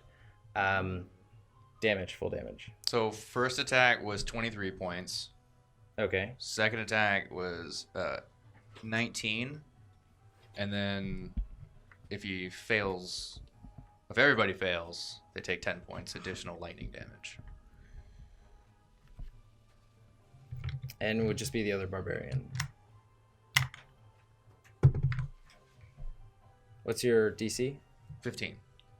Fails. Definitely fails. Both fail. Okay. Oh, let's see. How do you want to do that guy? His fate is in your hands. Oh, I was gonna say like he's not dead. I'm just cutting off his head. Okay. Like your steel's not hard enough. Wah! Sure. Yeah, just like sort of like hitting him in the stomach with the palm of your blade, taking a step back, and as he leans forward, lurching down, and just his head rolls on the ground, and it separates from the helmet, revealing the eyes that slowly just die out. Perfect. Barb down. How close am I to the cart itself? Within a few feet. I'd take a step to the left, away from the cart, probably like 2 feet. You take a step to the left, and you see. Actually, it's on. Yeah, you take a step to the left, and you see the large creature. Yeah, what is it? Inside, I you see look the at lower. You see the lower half. I know what it is. You see the lower half. It seems like the cage is not large enough to actually fit this creature comfortably. It seems like it's been sort of like stuffed in this cage, as all you see is decayed skin. You smell and this awful deathly stench come out of it now, and these again huge hands that the hands total are about like the size of Crow's body, as they're sort of like wrapping around trying to free itself from there. Just step away from it a little bit. Okay. Varkir. Thunky, you're up next. Whoa. So Get to do something. actually, 3 hours. that's actually interesting. Hold on a Gotta second. prepare I myself. just realized. I hope you're prepared. You are not prepared. How about a different Yeah. combat? No, I want to I listen don't to know, the man. same It's one. getting good. I know it's just getting. It's just getting. It was good. the beat was And about then to cuts. drop. Any second. It could drop like 5-6 times.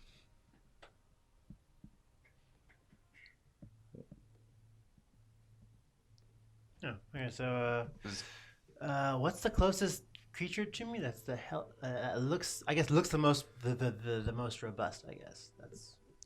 Really That's like me. that word today. There's a barbarian and a shadowy figure in front of Crow, and there is near her check you see the large barbaric figure slump down to the ground as her check sort of like is a little startled at looking inside of the massive cage. Okay, so I'm gonna cast as a bonus action Thunderous Smite again Okay. on my weapon, and then I'm going to try to attack the barbarian closest to me with my halberd. Okay. 9, 10, 11, 12, 13, 14, 15. So 15? 50. I'm sorry. What's the first one you're attacking? The barbarian that's next to me, the 15. Oh, there's no barbarian next to you. I thought there was a barbarian and there was An archer. So wait, who? No, who's- just the archer. Barbarian is next to Crow. The only living barbarian is in front of Crow. Oh, so what's what's within like 30 feet around me? 30 feet around you, just the archer. Just the archer? And the archer and mage set on the turned over cart. They're sort of like they're keeping cover there and like hiding out. Right here. So I guess you're right here, I'll 30 I feet guess to I me, guess and I guess you I'll hit take the archer out then. That's next to me. Okay, go for it. That is severely cocked. Hey, you rolled the same. So that is 11, so 17. Hits. So that means he is going to take.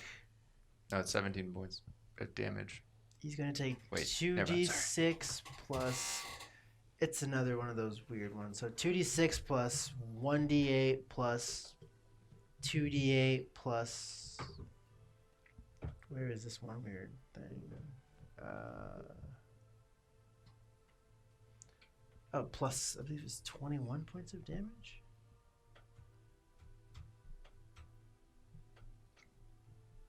Where is it? Yeah, plus 21. So 2d6. Give me all that damage. Another d8, 2d6, and a d10. Where's it? Is this d10? Mm-hmm. Dum, dum.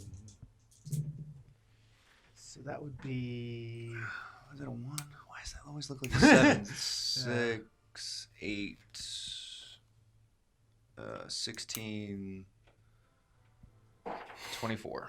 Plus 23 points. 24 plus 23. Because it does an extra 21 points. His of fate damage is plus in your 2. hands. Oh, well, I cut him down, just he'll slowly melt. There's a lot of necrotic, not a lot of necrotic damage, a lot. Stab in the neck of the mage, just like falls off, and then just like gets shot with an arrow. Measly 3 points of damage, I think it did, or something very, very bad. Just sticks the lance up again into the archer's jugular as the archer's jugular starts to almost like pour out with this green rotting liquid as its head slops down. It lands on the ground level and its body just melts down the side of the wagon. Sweet. Okay, so there is only one archer, one mage, and one barbarian, and one rogue, and one of the There's other. one everything. There's one, yeah, still more than I actually thought. Okay, Thunky, you are up. So you said there are people hiding behind that carriage Mhm. that's turned over? Yeah. I'm gonna go down at that carriage and then do a sweep with my battering tail and try to just like destroy the carriage and then hopefully they'll get messed up in the process. Okay. Go ahead and roll to attack.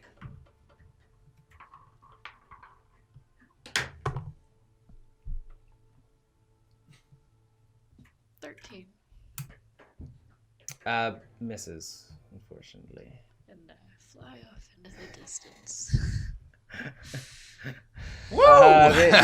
Look out! The least 2 archer hours and later. mage both sort of like look at each other as I they do see the nothing. black form approach them, and they get down. They huddle down as much as they can as you break the top of the carriage off, revealing some what look to be like large nuts inside, very large nuts. Okay, so the now is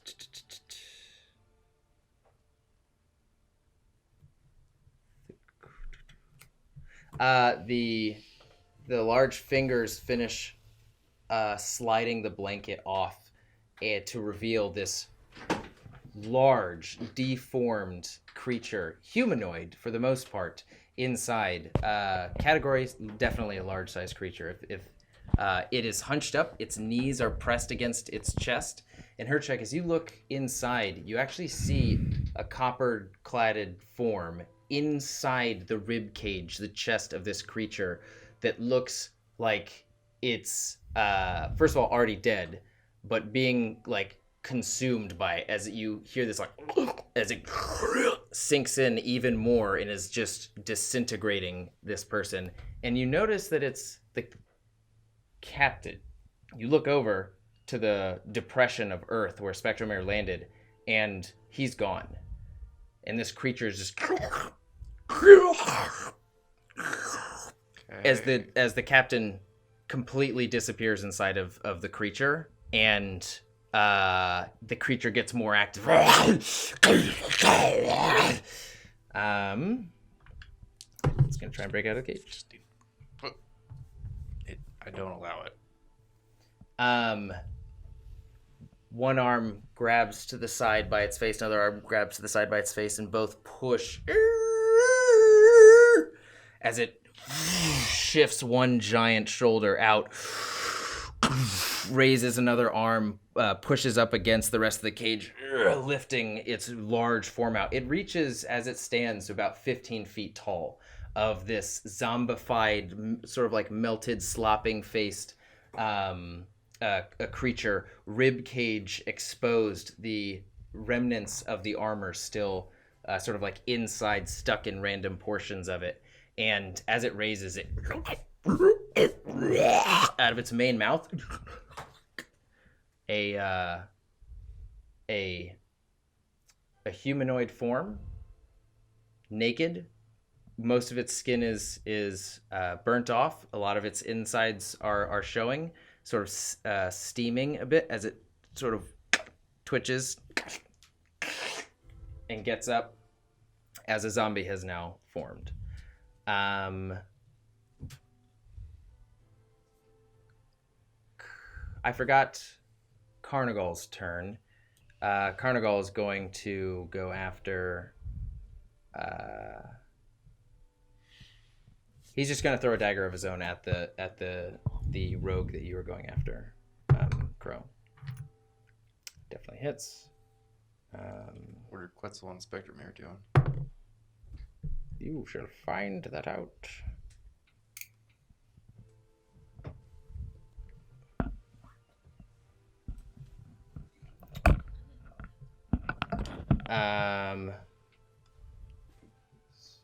What am I doing? I just lost my train of thought. At that note, as we cycle around, we can take a 5-minute break, or we'll be back shortly. It's been a long time of streaming combat, this whole portion. See you soon. Welcome back, Assassins. This game is going to be cut a little bit short. We got some business to attend to, urgent business that just came up. So just letting you know. Now let's get back into it.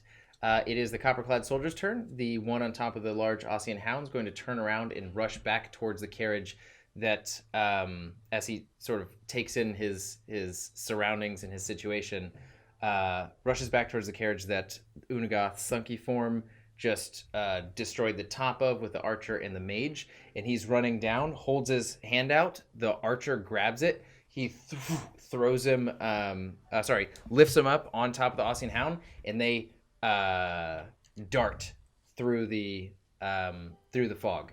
No Olishan cloaks, no light, they just dart backwards in the direction that they came. They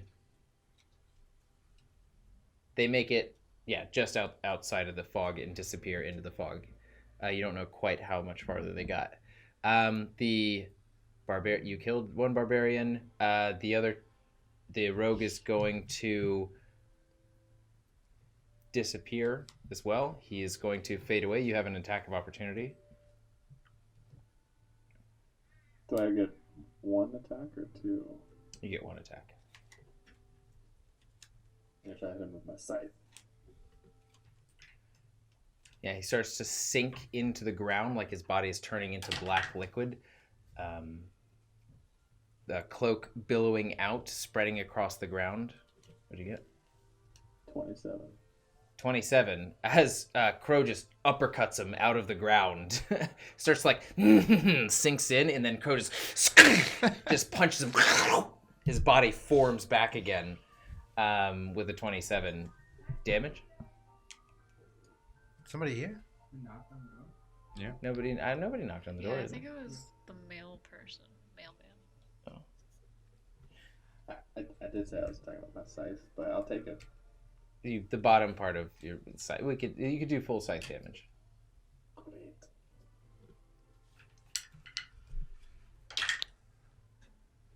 There they go. 14. 14 to attack. Oh, it's damage. Okay. Uppercut him out of the ground and prevent him from leaving. The barbarian is going to... he's also going to go into a frenzy and just start running out, attacking you as you uppercut the shadowy figure out of the ground. Your AC is 21. The first one misses. Second is a natural 19 for the second one. Definitely hits. You take, still with the flaming claymore in his hand. Shit. Wait, that's not what I want to roll. God damn it. You take 8 points of slashing damage. And you take 14 points of fire damage.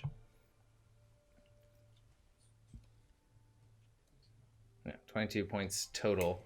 The rogue barbarian.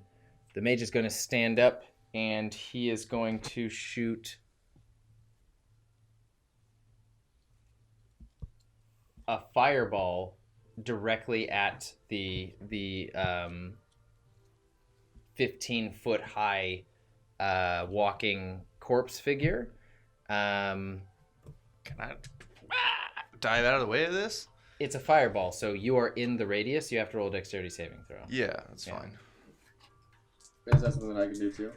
You're not in the Natural same... 20. I'm not? No, you're I not. thought it was... You're not within 30 feet of her check. You're on the other side. You're not within 30 feet of the impact point of this creature. I'll take it. You through some miracle circumstance see this orb fly into your peripheral vision and slam into this creature, singeing the front part of it. The creature honestly just like rocks back and forth. The zombie is completely destroyed. As you see it impact it, you bring your your burning fingers out in front of you, your red gauntleted hand, and you see it's almost highlight like it's about to release a blow, and it just sort of like takes a lot of the blast as this like shield of heat prevents you from taking any damage. And you just see anybody watching around sees her check near the very center of this blast, but fire just billowing around all sides of him, but not actually touching him. as the impact finishes and the ground is scorched, your gauntlet is bright red. And that, how much?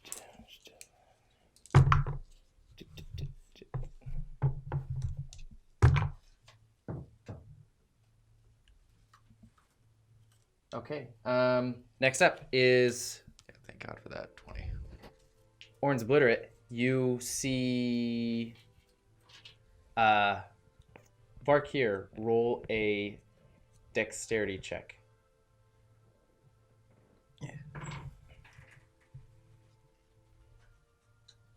13.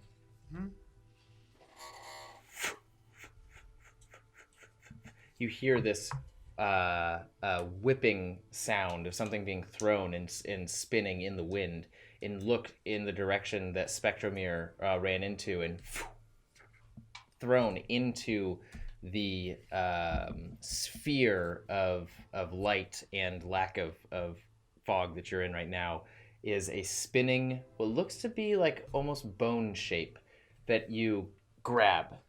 As it's coming after you, you just barely manage to grab it out of the air and sort of like comfort it, and it looks like a flute with some cracks in it. And that's Spectromere's turn, and they huh? What'd you say? Is it made out of walrus bone? Put your lips to it. No, Quenzel comes flying back in. Spectromere just enters as well, just sort of like walking confidently. They are not acting this turn. It took them that much to get back in. You four are up now. Cool. But still Barbarian and Rogue next to Old Boy. Yes. And I got this giant ass demon next to me. Yeah. I'm gonna try to do the same that I did to the Rogue to the Barbarian. Double, except use the one with the blade on both of the scythe strikes, and then try or use Fury of Blows on him. Give me your attack rolls. My bonus action, I'm gonna use my Greater Potion. Last one.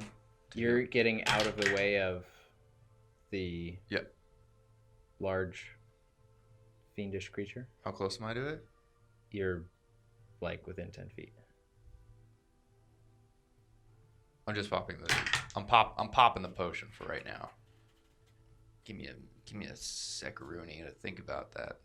Barbarian's AC is 15. If any of your attacks beat 15, roll damage for it. Barkir, do you know what you want to do? I heal 14 points. Doesn't tell me what this is though.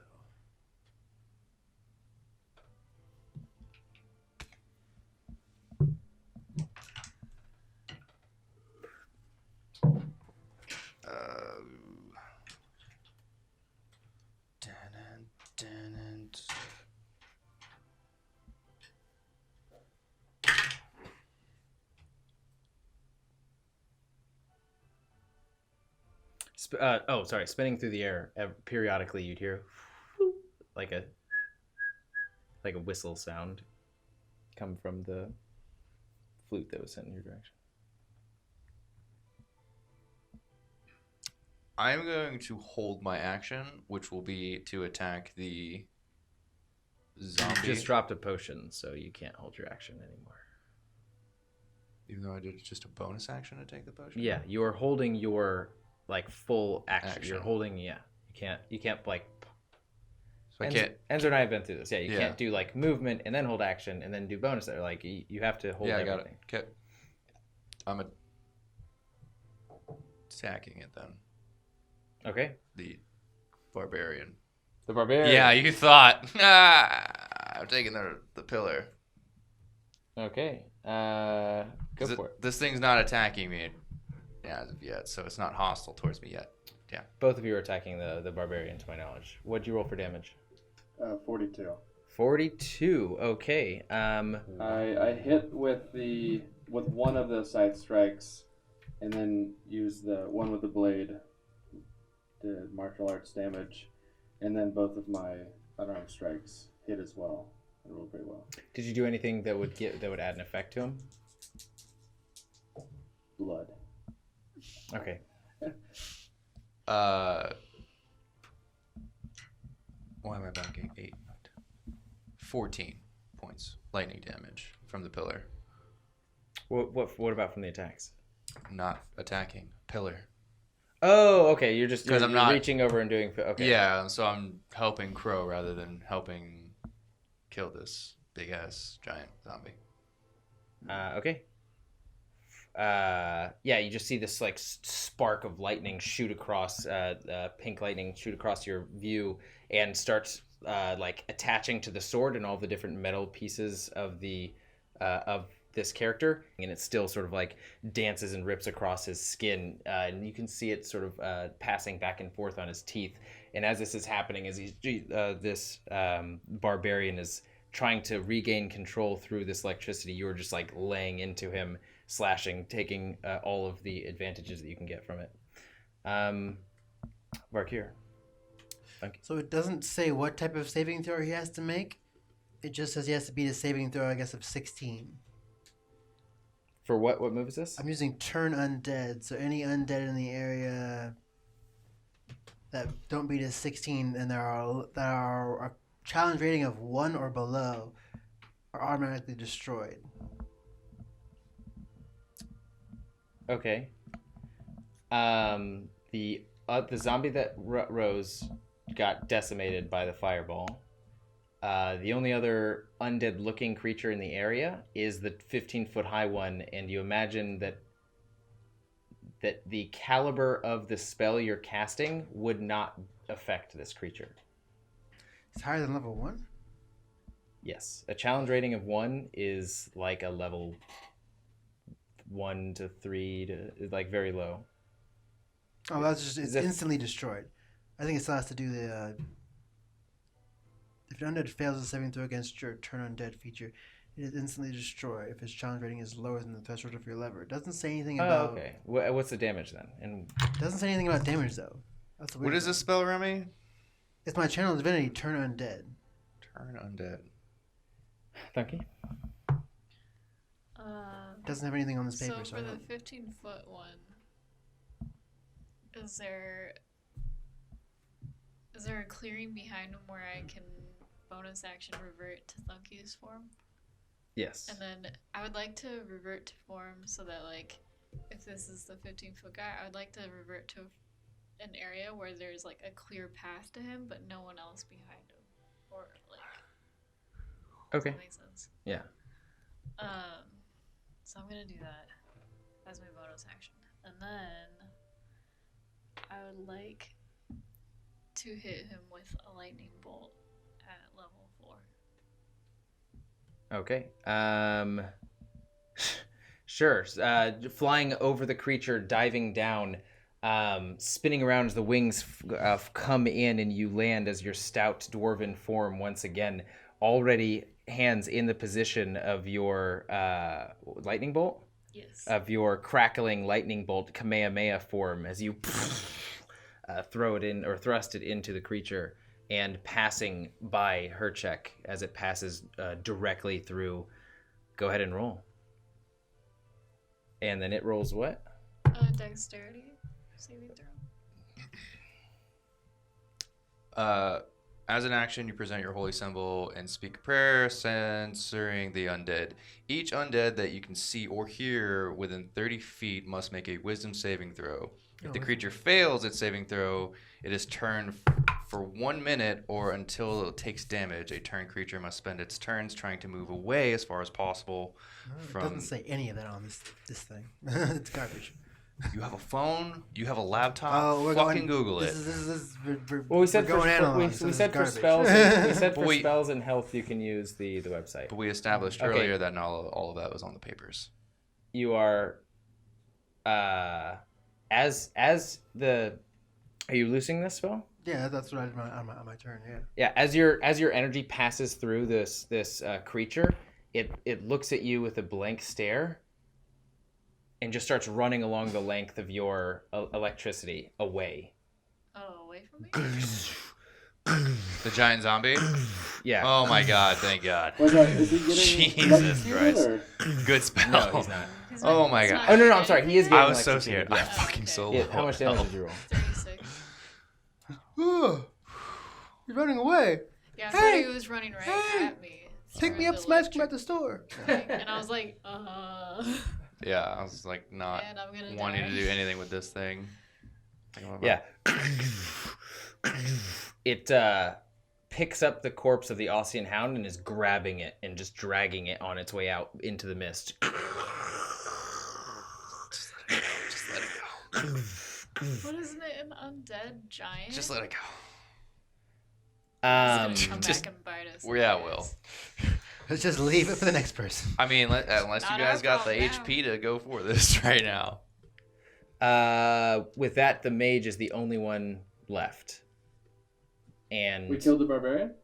oh, I'm sorry. No, thank you. Did my no. pillar kill it? No, it didn't. But in my mind, it's very close, so I almost read it off already. My mind. Was Rogue dead? Nice. Wait. No. Jeez, I'm super sorry. No, yeah, the rogue is still alive. All of your enemies are still alive, and Wait, the mage. they're all back! All of them! No, the 15 barbarian of 'em! is looking Red rough. Moon came out. The rogue is not looking so bad, and the mage has been untouched and is just cowering behind the cart out of your view.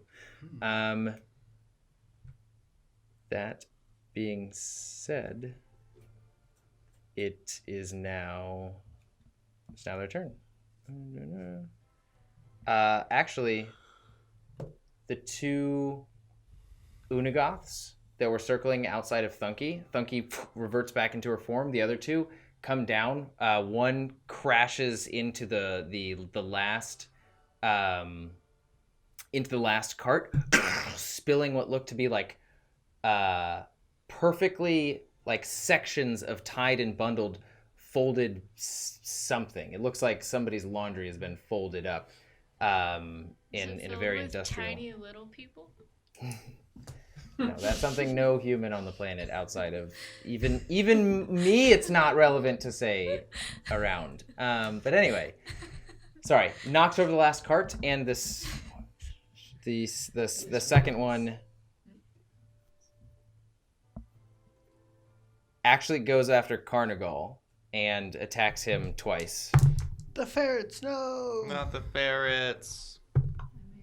One misses as Carnigal sort of like dips the Ossian Hound down and away from one of the claws, and then the Unagoth comes back and let's see if it has. He's still on that thing. The Unagoth comes back and Carnigal puts a blade of shadow appears in his hands, puts it in the mouth and holds down, and then just enough time for the Unagoth to crouch down the blade, find nothing but pain, and then disappear back into the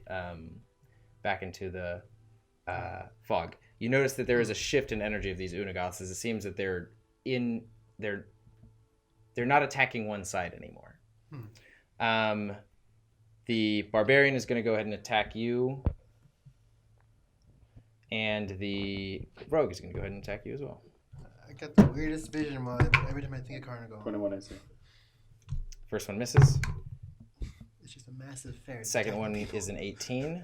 Just a horde of ferrets. Like, oh, Plus the the blade. 5. I'm sorry, plus 7. Lord of the Rings, the undead army. So you Just take ferrets.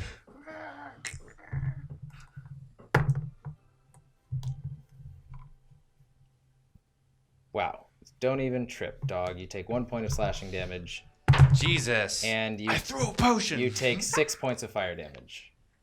As he's like dealing with his wounds, you can tell with every step and with every swing of his arm, like a bone has been cracked and is putting these motions, putting him through excruciating pain the more he tries to move.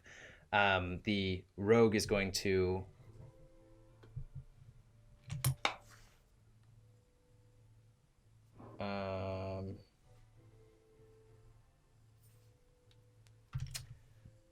make a dexterity saving throw as the rogue sort of on the ground takes his cloak and grabs the side of it and throws it over his shoulder in your direction, and it looks like the cloak doesn't separate, it just elongates, and this length of shadow stretches across the ground and underneath your feet.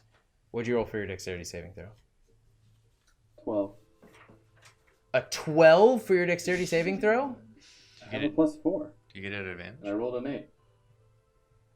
I just, after hearing how incredible your dexterity is, for you to fail a dex save is No, my AC is high, but that's monk stuff. Your feet sink in. Your body, almost like it went from solid to a pool in a matter of seconds. You crash in, are consumed by darkness, and it feels kind of like water in that your body is weightless, but it doesn't feel like anything is actually touching your skin. Like there's no density to the area that you are currently in, but there's no air. Good thing you're a warforged. And everybody else sees this. Any damage? No damage. So am I incapacitated, or what's going on? You are you currently have no idea how you could possibly get out of this scenario. I should say it's difficult for you to. Can I make ranged attacks?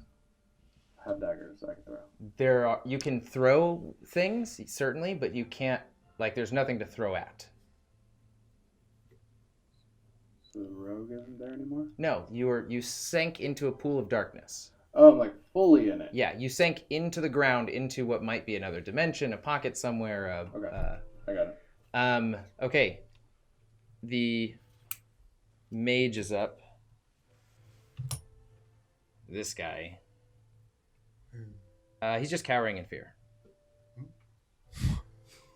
The mage is just cowering in total fear. What's coming to him? Shaking your boots there. Actually, a boot shaker. That's what you use. A boot shaker. yeah, no, he's just shivering. He does nothing. You guys are up. Good. And the creature again disappeared from the mist. The Ossian Hound Rider with the archer disappeared into the mist. Does the creature make a save against that at any point, or is it for a full minute? It doesn't say on this thing, so it doesn't say on. For its action, it can only use dash or try to escape from an effect that prevents it from moving. Oh, it says on here. It says channel divinity is saving throw. Yeah, It I'm gonna does the same assume it just saving makes throw. a wisdom saving throw on its turn. Can you read that? Well, I did.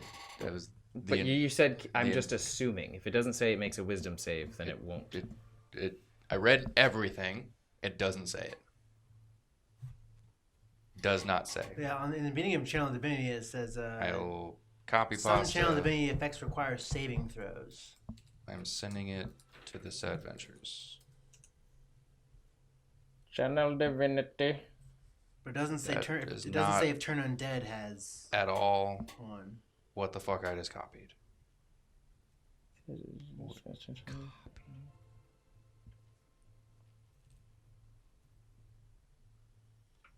There. That's exactly what channel divinity turn undead. Okay, we've got nothing else to go on. That's all. That you just hear this continual dampening of large, thick footsteps slamming into the ground, getting farther and farther away. You guys are up. What are you doing? I get out of this hole. Are we out of Climb out of order? it. Can't. Can I talk to Quenzel? Are we out of order, or like? No, you're not. There's still 3 enemies around. No. But yes, you're out of order. You can So I say can just something. say Whoever says something. anything Like first, this. or you can work together with your teammates. So how far are these enemies apart from each other? The barbarian and the rogue are within 10 feet of one another, and the mage is within 30 feet of you. Is the mage within The- 30 the feet bear- of the barbarian and the rogue? Within 30 feet, yeah. Okay, so I'm gonna kind of hold person on all 3 of them. Yeah, sure. You'd have to run towards the center of them. 1 minute. or if it gets hit. Yeah. There are no okay. saves. Oh, okay, wow. There's no saves, I guess, to that then. Wow. I have a Guys thing. dodged an undead bullet. I have a thing that says I can use an action to end one effect on myself. It's causing you to be charmed or frightened. It's not. There's neither. of No. those. Oh, it also says black weird holes. No. Black weird holes. Black weird holes. I have to go all the way back to my character page since it kicked me out. Yeah, D&D Beyond is fantastic for that. One back. App closes. You're fucked. Yeah. What are you looking for? Hold person? Yeah, old person. Why didn't you look it up before you said it? I did, but then it kicked me out. Anybody else doing anything? Yeah, I'm walking over to help Crow. Now the beast is gone, so you still got the barb and the rogue on you. Wisdom saving throw would be paralyzed. Second, the humanoids within 30 feet. At third level or higher, you can cast one additional humanoid for each additional spell slot above second level. So yeah. At 4th level, so. So what's your DC? I can do 3. What's your DC? So wisdom saving throw is 16. Okay. It's gonna be all 3 of them have to like. Barbarian, The... I'm rolling all of them. Oh, this works out perfect. rogue, mage. Which one seems like it poses the most? Barbarian rolled a 16. Dang, you made it. Minus 2. Barbarian? Oh, The he wisdom missed it. The rogue is a natural, rolled a natural 1. Oh wow. Um, He just. I can't breathe. he is frozen with his cloak out on the ground and Crow currently inside of it. And I don't even know. Okay. And the mage also fails. Oh, so they're held until they take. So all 3 of them are held. You guys have free actions for the time being. They get to, at the end of each, can make another wisdom saving throw. They can make a wisdom saving throw at the end of their turn. He did the first action. They freeze up as you approach her check. I'm beheading both of them. Okay, you get to actually it's an auto crit. They're paralyzed. It's like I just wanted to talk to ask them questions. What are you doing? What's wrong I mean, with that's why that mage is still away from me. Automatically fails strength, dexterity. Attack rolls against the creature have advantage. Oh, any attack that hits the creature is a critical hit if the attacker is within 5 feet of the creature. So yeah, both of them. You can roll normally. You don't have to do reckless. Okay. If you hit, While this is happening, I'm gonna feel the the heart gem in my forehead. Do I feel anything? I have power of heart. you feel the firm crystalline texture of the heart. It's got a constant warm glow, Do anything for me? warm hum. Go ahead and roll a wisdom save. Natty and a lot. Okay, go ahead and roll all of your single dice for the natty. Single dice in like your first round of attack, like your attack, your modifiers. Roll all of that. Don't double anything yet. 19. Give me my dice back, Remy. I don't have any more of your days.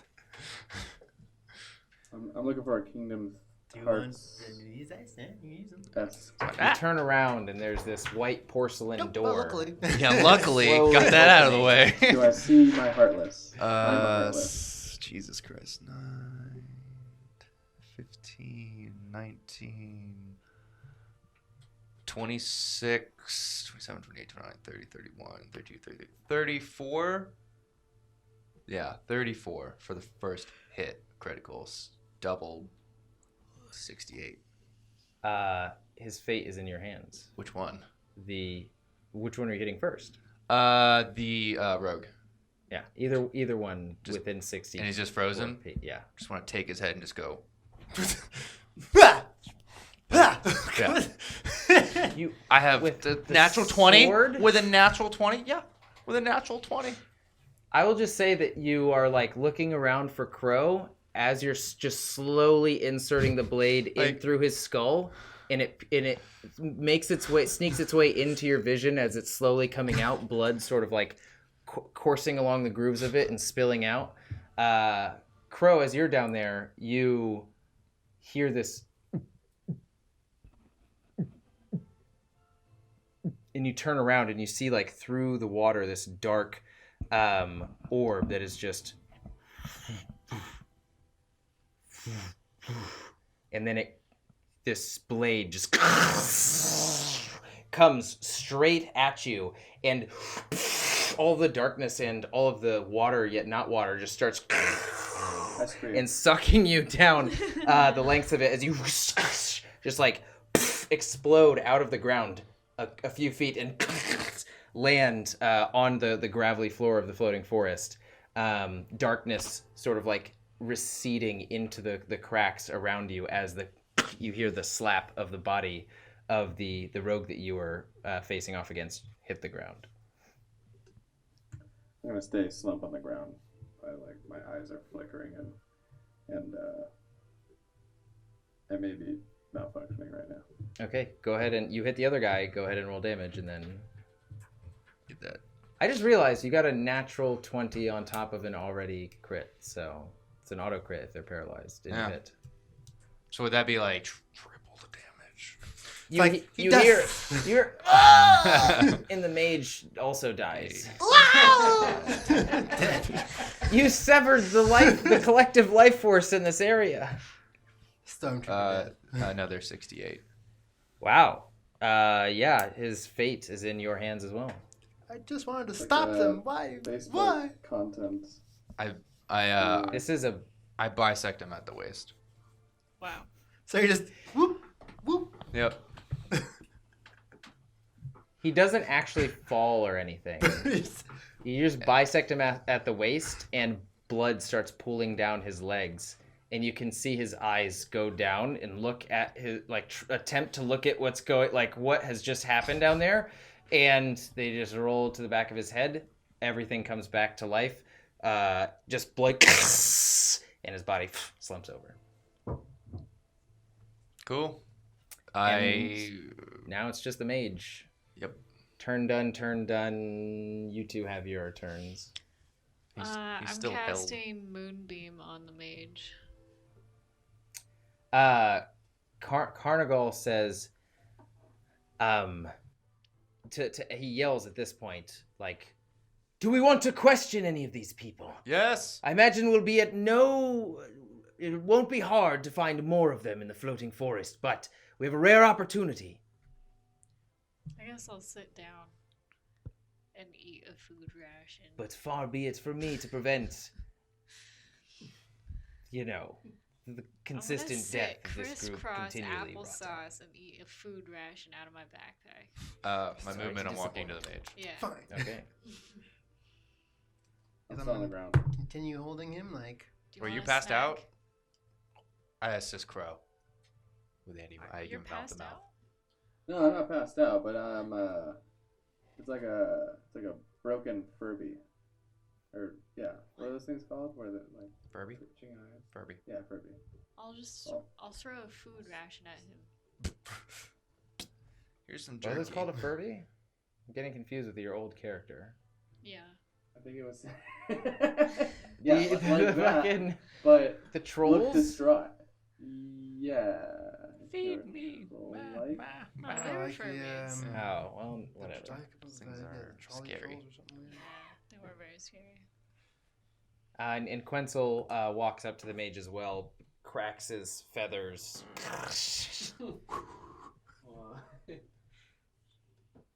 Yeah. And as your intention is, are you killing him or are you No. questioning him? Questioning. Okay. Carnigal, with more prowess than you would anticipate somebody riding a creature you've never seen before, just like slowly walks the Ossian hound over to the mage's position as well. You hear the hard yet sort of like sleek footsteps of Spectromere collect as well, and Quenzel looks at all of you guys and smiles and says, It's good to see you guys again. Wish it were under better circumstances. Why'd you leave me? We'll talk about this later. For now. And he looks at the Camera. Yeah, and he looks at the frozen meek mage, and that is where we will pick up next time on Dragon Ball. It's like, Sasa. as he says, "Hi guys," I want to be like, I bisect. Okay. Well, we moved 60 feet, so that's good. Killed a bunch of people. a 5-minute battle took 3 hours. Yeah, that was poor planning on my part. But now you know what you're dealing with. Potentially. That was a whole battle episode, actually. That was... It's an entire battle episode, just like the Cleopatra one. I need to get better at that. All right, guys. Thank you for joining us in this long, arduous battle for life and death. And what was that giant zombie creature? What are these copper-clad individuals doing in the floating forest? What were in those carriages? Why are they taking out giant creatures? Find out potentially next time as we climb another 60 feet. Find out what's in Varkir's hand. As always, Sassans, thank you for watching. Until fate next brings us together. And never stop playing role-playing games. Yeah, role-playing games. I was saying role-playing games and you all interrupted me. You said